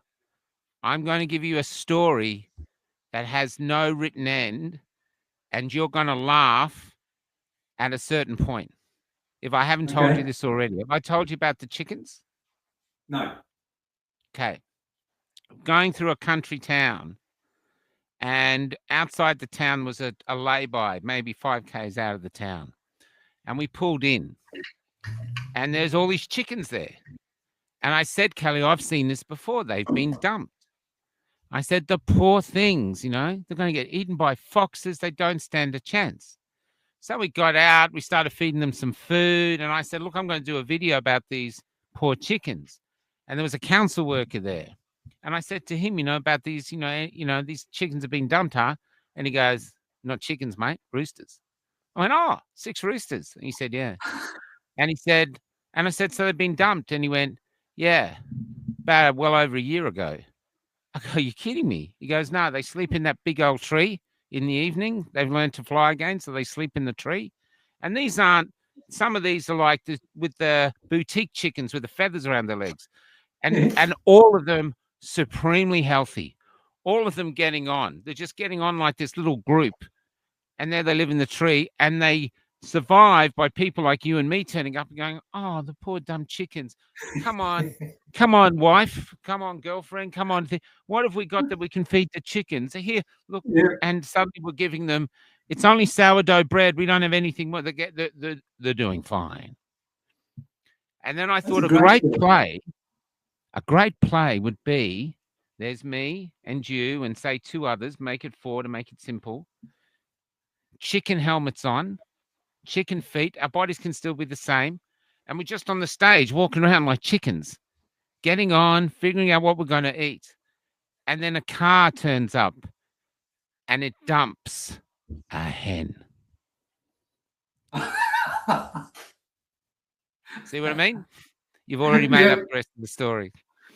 Well, the direction my mind went in, I wonder over the time that we 4 male chickens have been pecking around, how many of us have become gay, and we don't even remember what a hen's for. I don't know. They look pretty frisky. I've always wondered why we don't have a sort of a country full of gay praying mantis, because the praying mantis, you got a female praying, she eats your head. So you think being a gay praying mantis would mean you'd live a long, healthy life, Come across something. Sorry, not my thing. I'm going with that. I mean, can you imagine being the male praying mantis, knowing that was going to be the price of ejaculation? I think I'd become a gay Jason. You didn't recognize a cock when you saw one, Michael. No, I thought it was Jason, actually. I thought there's a cooker. That's a great story. Yeah, I love it. But the thing is, there's a real story behind it. Is people are frightened. Imagine these chickens in the coop. You can't leave the coop. You know, if the farmer doesn't look after you, he's been so good to us. Look, he'll be here in a sec. He's just sharpening his axe, and instead we stay there thinking there's no way we could survive outside. And these 6 roosters with no money, no job, no concept of money, are thriving. And so it makes, and here's me, like I'm living in a bus and people go, do you want a real bed? You know, my favorite joke is they come up to us and they look at poor Kelly and they go, do you even have a bathroom in there? And we say, oh, I've got one in my ensuite, but Kelly doesn't have one. And but the thing is, they look at us as though you poor things and like, you know, you don't have any of the things we have. Yeah. But Kelly and I are incredibly happy. We actually, we do a lot of work. We get worn out by some of the sad stories we hear, and we're sort of like surfing the decline of our culture and this hopefully looking for anything of rising up. But once all the jobs are done and we're alone, here we are in our bed. We're like snails in the one shell. We're okay. Outside of society, we actually found there are ways to make a living, and it's not the end of the world. In fact, you discover things about yourself that are worth the journey of surviving the being ostracized. You know, there's this period of, oh my God, I've lost everything. And you think it's all bleak. And all around Australia, I found the same. People doing things they never thought they'd do before. My favorite story, sorry to steal the show, my favorite story was this 72-year-old woman who'd left Melbourne and she couldn't hack it. She had to get out, and she got a job on a cattle station in Marble Bar. And she was the cook. And when at 72, when I talked to her, she goes, you know what I'm doing, what I've been doing? She goes, they put me in this 4-wheel drive buggy with some supplies, and they send me to check the fences. I have to go around the whole property. That is bigger than Singapore by herself. 72. Now, she used to live she goes, I lived in a safe society. There was my little thing. I did my job, went to the doctors. I couldn't survive outside of that. Now it's 72. She comes back from traveling, checking the fences where camels might have run through it and going past snakes and all this other stuff. And she comes back under an ocean of stars that she can't see from the suburban light because of the suburban lights. Yeah. You don't know what you're capable of until you decide to travel through the pain of loss. Yeah. You just don't. One of my favourite music albums is The War of the Worlds by Jeff Wynne from ELO. And one of my favourite lines out of it is, man is born in freedom, but he soon becomes a slave in cages of convention from the cradle to the grave. And so those cages of convention, it's no wonder that people are terrified to get out of them because, and I often refer to my clients, I say to them, you have become accustomed to living in a very uncomfortable comfort zone. And the first part of your journey is to recognize how uncomfortable your current comfort zone is. And that will motivate you to move out of it and take the terrible risk of changing your own life or the way you approach your own life. And it's the people who do it, the people who find the capacity to do it and to begin to exploring new ways of living and understanding and experiencing and engaging and relating. It almost, I've only been doing it 30 years. I've yet to have a client be harmed by doing it. And that guy you mentioned who's now homeless in Canberra, the people who are trapped in the cages of convention would say, but look at the terrible price that man's paid for his freedom. And I would almost guarantee you that if you said to him, if you knew this was the price of freedom, would you pay it? He'd go, hell yes, 3 times over. But they're trapped in cages of convention, and I honestly believe that we in the freedom community have got the opportunity to help these people reach out because the key to their own liberty is within arm's reach outside the door of their own cell. All they've got to do is pick the key up, turn it, and walk out. That's right. I actually, the thing about saying we feel like escaped budgies is that we spend our days flying around the cage, interviewing other escaped budgies and holding the stories up to the ones in the cage and going, listen, there are other ways to exist. There's not all the stories like that. I interviewed this woman. I'd love to meet her in person. She was 50 and said, if I don't do something different, I'm going to kill myself because I cannot stand my life. And so she had a rowboat built and she rowed across the Atlantic. And then we've interviewed her now. She rowed across the Pacific and she's done it. I did a 2-hour interview with her. It was extraordinary. And she talks about how she'd hear sharks bumping the bottom of the boat as she's sleeping, flying fish swimming over, all these extraordinary things. And you're thinking, oh my God. She goes, yeah, but once you're out there and you find that it's suitable for you, you can do it. She says she can't wait to be it. She feels she thrives. And I think I'm the freest I've ever been in my life, not just because I live in a bus and travel around, but I say whatever the hell I want to say because you can't cancel me anymore. Yep. You can't do it. You can't threaten me with anything. Yeah, and their attempts to cancel you are blatantly pathetic. When I look at when you now come up all the time on my YouTube feed, and I go on and I see that one of your interviews. What was the last one I looked at? I can't remember the most recent one. But it had Holscher or Adrian. Yeah, with Adrian. Sorry, with Adrian. He's great. It had been up for I think about 6 hours or something. It had YouTube was saying it had 6 views and no likes, and I thought, yeah, right, you sons of bitches, you're too mean spirited to even acknowledge that this brilliant man has got this. He's got this army of people who are really interested in what he's saying and the people he's talking to. And you're too mean-spirited to even show that he's popular because you're terrified that might be the catalyst. He might be the 10th bird. Nah, I've only got 6 people follow me.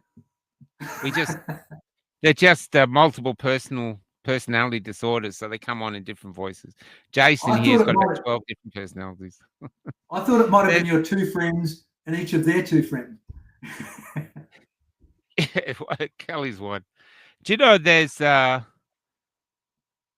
I'm not brilliant, and I'm not. I'm not fettered by a failure, by a fear to fail. I was most of my life, but I don't care anymore. If I feel something inside me feels inspired to do it, I just do it. And if I think it's good enough, I put it up. But I don't care anymore. When I do my rants, I don't care anymore. I'm going to go, that's what I feel. That's what I think. Somewhere there has to be someone who's willing to be a dickhead and just say what they think. And if it resonates, it resonates. If it doesn't, it doesn't. For everyone that likes me, I think there's a troll, and I've got a load of those. But I don't care. And I'm realizing, and this happened. It's beautiful things happen. I went to this. I've got to give him a call. Actually, I went to do a speech at this gathering, and after I did it, this woman said to me, "I was meant to introduce you, but I told them I don't want to. I don't like him. He's too much of this and this and this." And that's what she said. She sat me down and said, "I need to tell you this. Please don't get offended." And then she told me how she didn't like me. She goes, "But now I've seen your speech. Now I've met you. I've had 180% turnaround. I think you're marvelous." And I said to her, "Please don't be offended, but I don't give a flying fuck what you think about me. I'm not doing this for likes. I've got a real something burning me. I'm doing it for my kids. So, so it's nice." Yep. They got me back to do another talk recently, and this woman came up and gave me an enormous hug, just held on for ages. And I thought, wow. And so that's a lovely win, but there's a freedom to that. I know in our society, fear is one of the ruling forces. And I've known, because I've seen it in my kids, especially my daughter, I have to say it. Before she started school, she was vibrant and alive and fun and the head of the family. And I remember crying once before she was starting school because I knew what would happen. And it happened. You start school and they go, hello, welcome to primary school. Now here is your prison guard. This person is called, be careful what other people think about you. And all her life, if she does something, what will they think if I wear my hair this way? What will I think if I say that? And so what they do is they go into trying to do nothing that could see them in a bad light. So they suppress themselves. They stop their creativity. They stop being inventive. They stop failing because they don't realize failure was at home. They didn't care if it failed. They didn't give a shit. They couldn't hardly tell the difference. And that's how they are.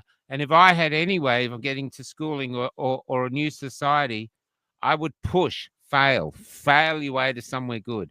That's the way you learn. You learn from it. You pick up from it. You move ahead. No one writes poems about happy days that sell very well. They write about broken hearts. They write about loss. And we keep going on and going on.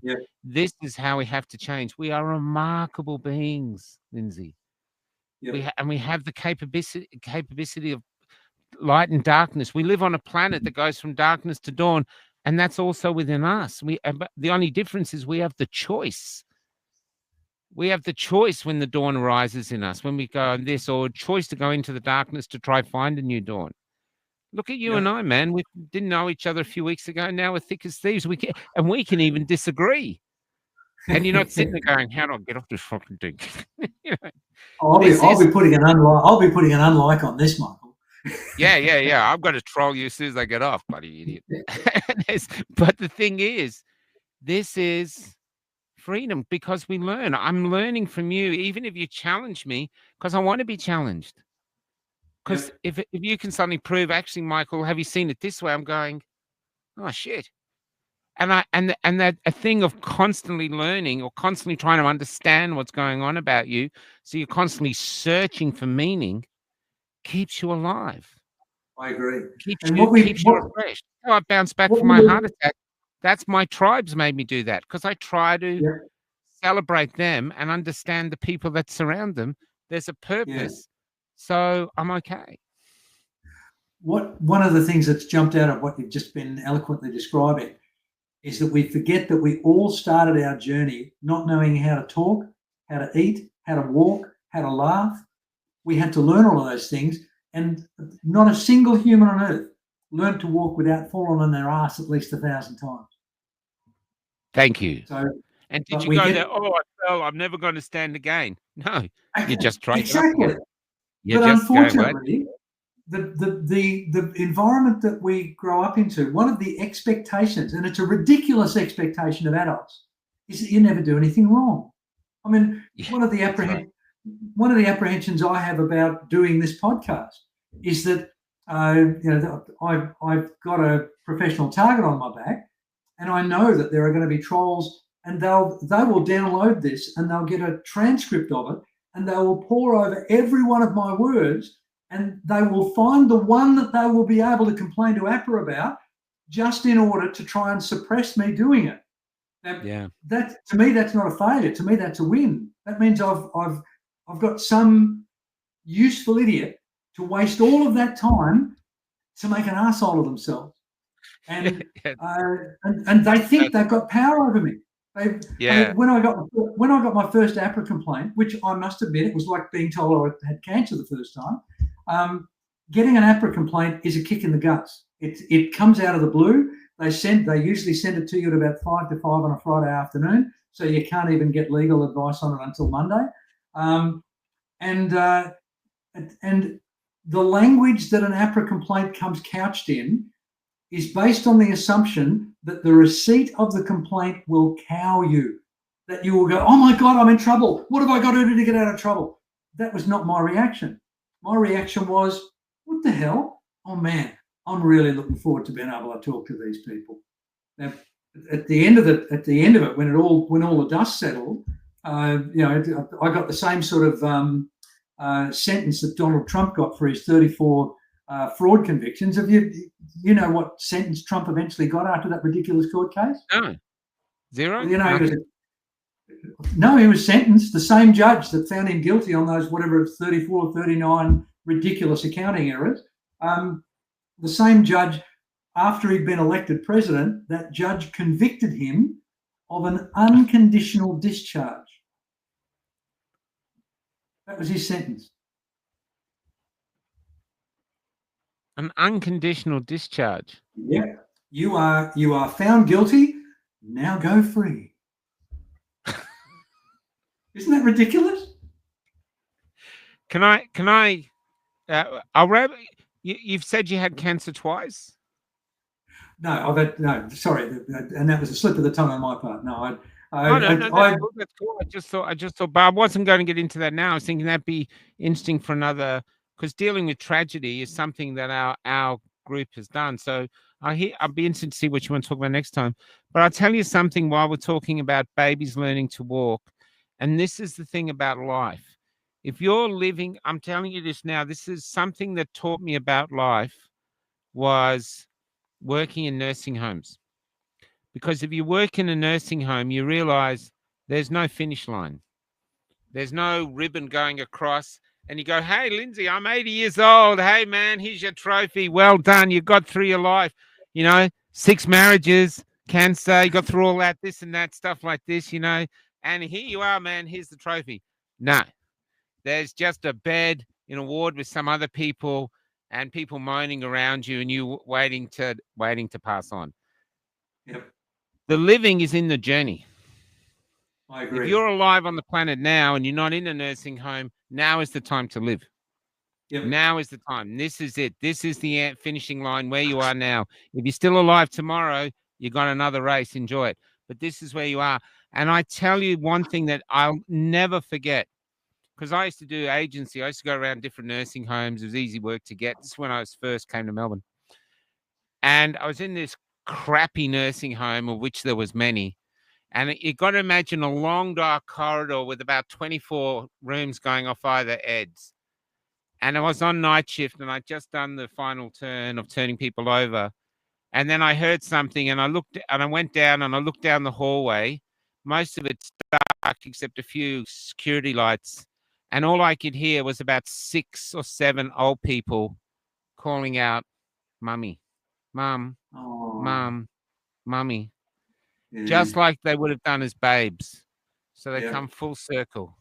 Now, I don't know if their mother is on the other side waiting to welcome them in. Oh, I don't know how it happens.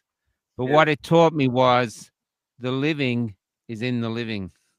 Yeah. Live now. That's that line. When you read Maroon, there's a line in there that I send it to you. There's a line in there, if you do read it, that says, the psychologist says it. I hear it all the time. What do you want to do? Live. And what's stopping you? Life. Yes. Yep. My existential belief is that, and I really want this to be the case, and I love what you've been saying because it exemplifies this. I live in the expectation that when I die, I will stand before my Creator in some way. I can't imagine what it's going to be like, but my Creator will have a huge list of all the mistakes I've made, and He's going to say, "Well done, you." Actually, before we go, do you know what? Even in school, I used to think, that'll do me. The religion, the Christian religion, they sold one of their properties. Do you know which one it was? Purgatory. When we were young, they used to go, if you're really bad, you go to hell forever and they burn you alive. And if you're really good, you go to heaven. But if you're not too bad and you're kind of good, but you think, you go to a place called purgatory. And I thought, now that sounds pretty cool. You're not hanging out with psychopaths, but you're not hanging out with angels. Because I'm telling you, even you, Lindsay, I know you're a gorgeous guy, but I reckon if you were walking around heaven, you got your tape recorder going. If you were walking around heaven, going, I love you. I love you. Playing your harp. Yes, I love you. I love you. I reckon after about 4 days, you'd sneak out the back door of heaven, take your wings off, sneak in the back door of hell, and go, "Quick, someone fuck me in the ass! I can't take any more love." I think the purgatory, and I think that's why they got rid of it. They go, purgatory is not working. Everyone's moving in there. Everyone's happy with that. So Yeah, we got to get rid of it. You got option, yeah. hell, heaven. That's it. Yeah, I don't subscribe to the hell or heaven option, but if I did, I remember the joke used to go that all the good people go to heaven and all the interesting people go to hell. So yeah. But imagine, say I was Hitler, and you came up to me and said, you know, I'm sitting there, and they said, "So what'd you do?" It goes, "Oh, well, I started World War II, killed, you know, about 20, 30 million people." Wow. What did you do? Stole a packet of cigarettes. And we're both in hell forever. Doesn't make a what a sense. Sorry, guys. You know, that's a dangerous rationale, because the person who steals a packet of cigarettes may well say, "Oh well, in for a penny, in for a pound. I may as well be Hitler." Watch this before we go to have a laugh. Sorry, Michael is secretly gay. Pam, I've reached that age now. If I was secretly gay and came out of the closet, I'm so old and scruffy and smelly, the gay community go, "Actually, Michael, we were really happy with the you in the closet situation."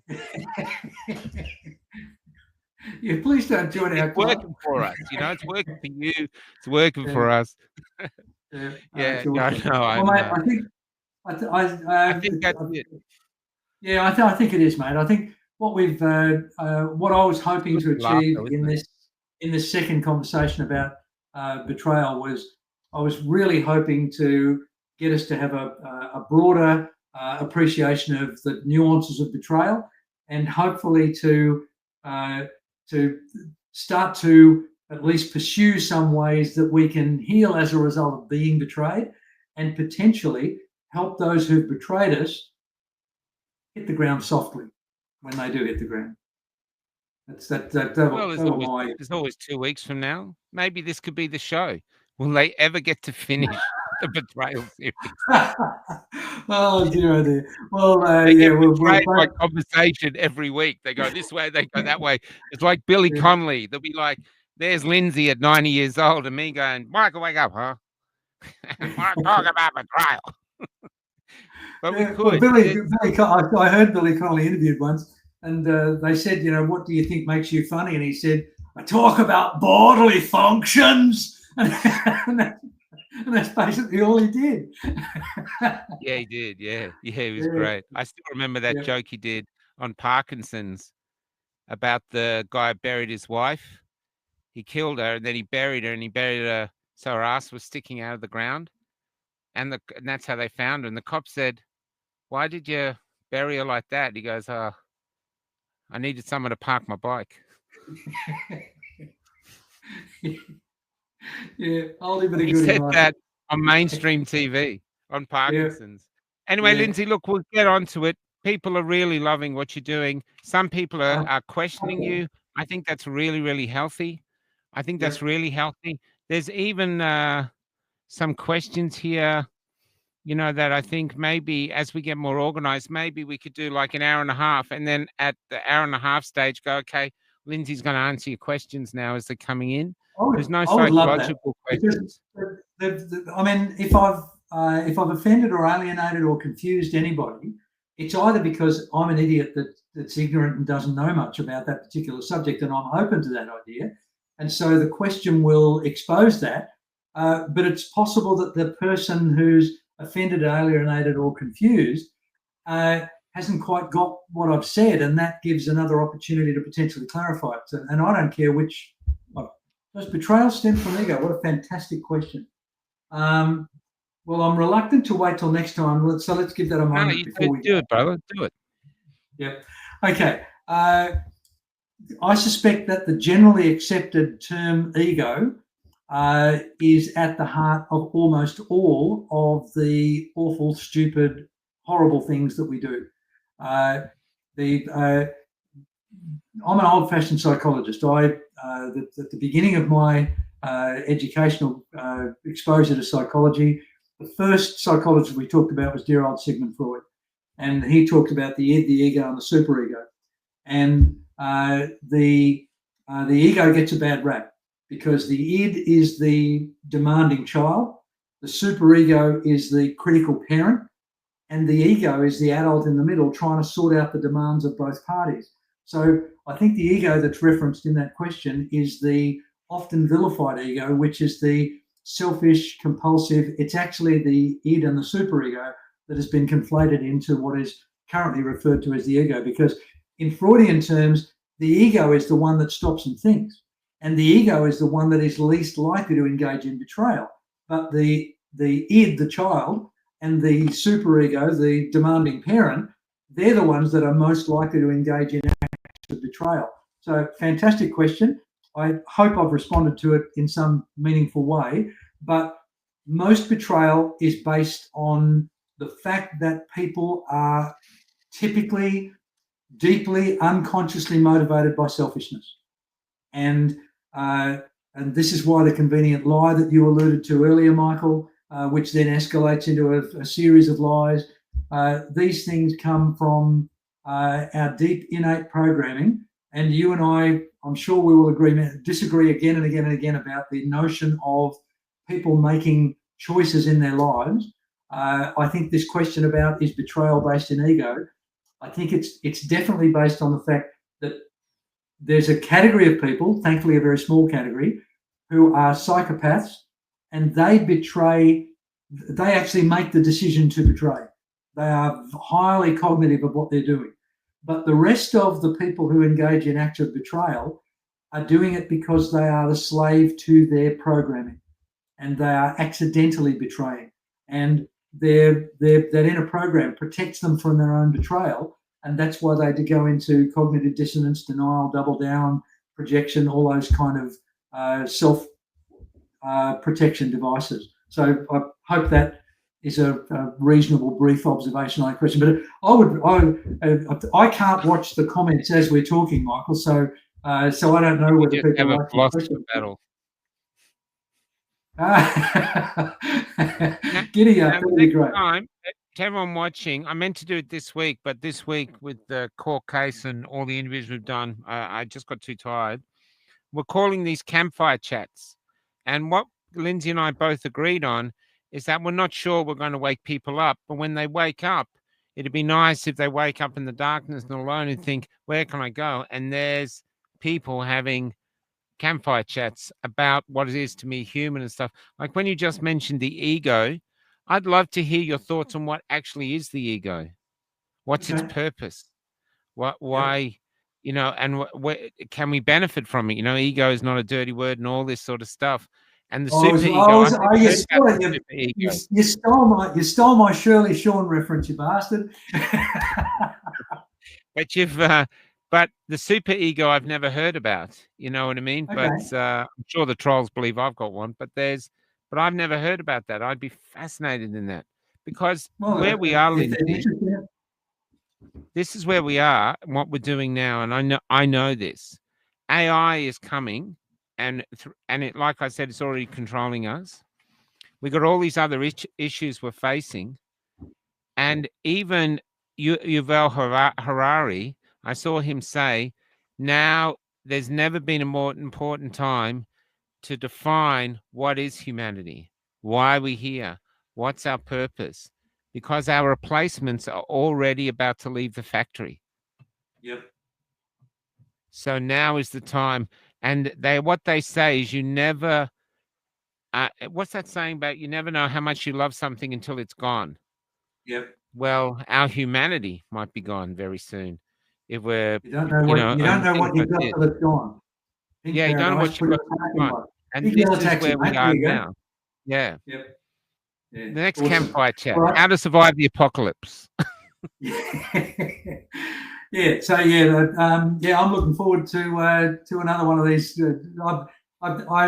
This is really self-indulgent for me, Michael. I freak out about Jesus, what am I going to say to get myself deregistered this time? You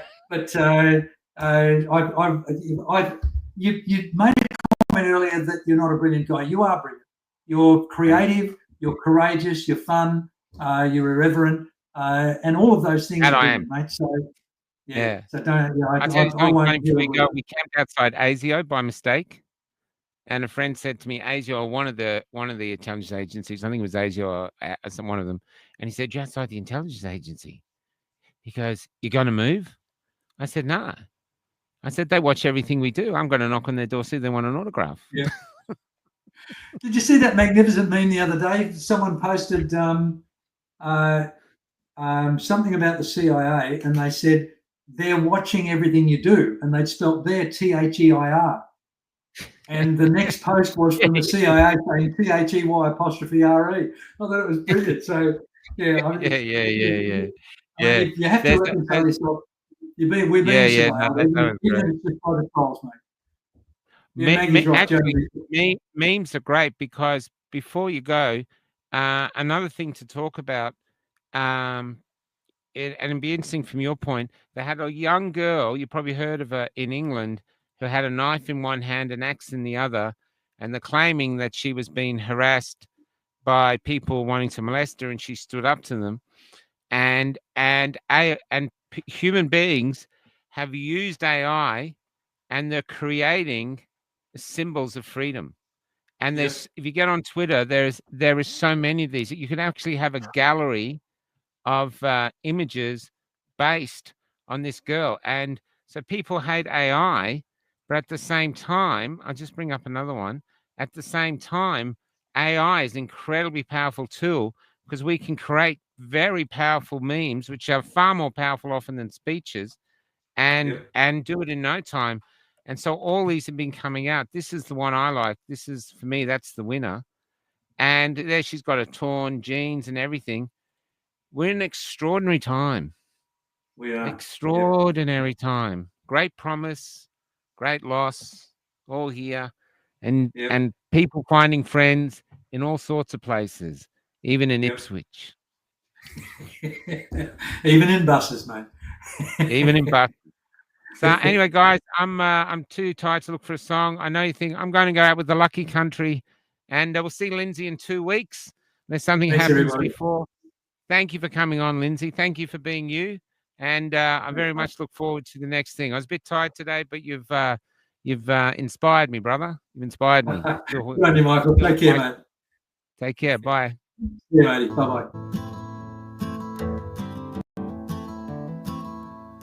When I met Jesus Christ, he was almost 10 years old, and he was helping his mother push a trolley full of all they owned. And because they couldn't find an inn they could get in, they were heading to the city and leaving Bethlehem. Couldn't you perform a miracle? I'm out of them, he said. I tried turning nothing into warmth, but it just made my mother cry. It just made my mother cry. Mary Magdalene has become a man, and tonight he's old, and she has been riding my tram. Now it's late and she's trying to sleep beneath the poster for a bank. Your dreams are important to us as it bathes her face in gold. Come give us your natural gifts, we make wealth from toil. Come pretend for history's page that we're advancing Australia fair. Let's pretend that we're all advancing Australia fair.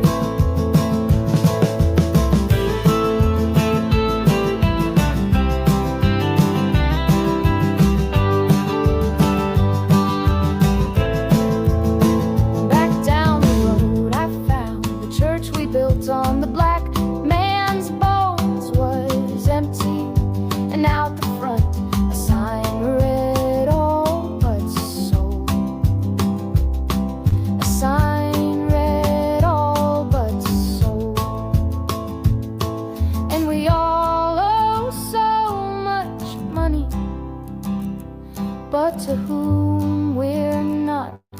quiet shore. So head down, we just keep running along our fading golden shores. So head down, we just keep running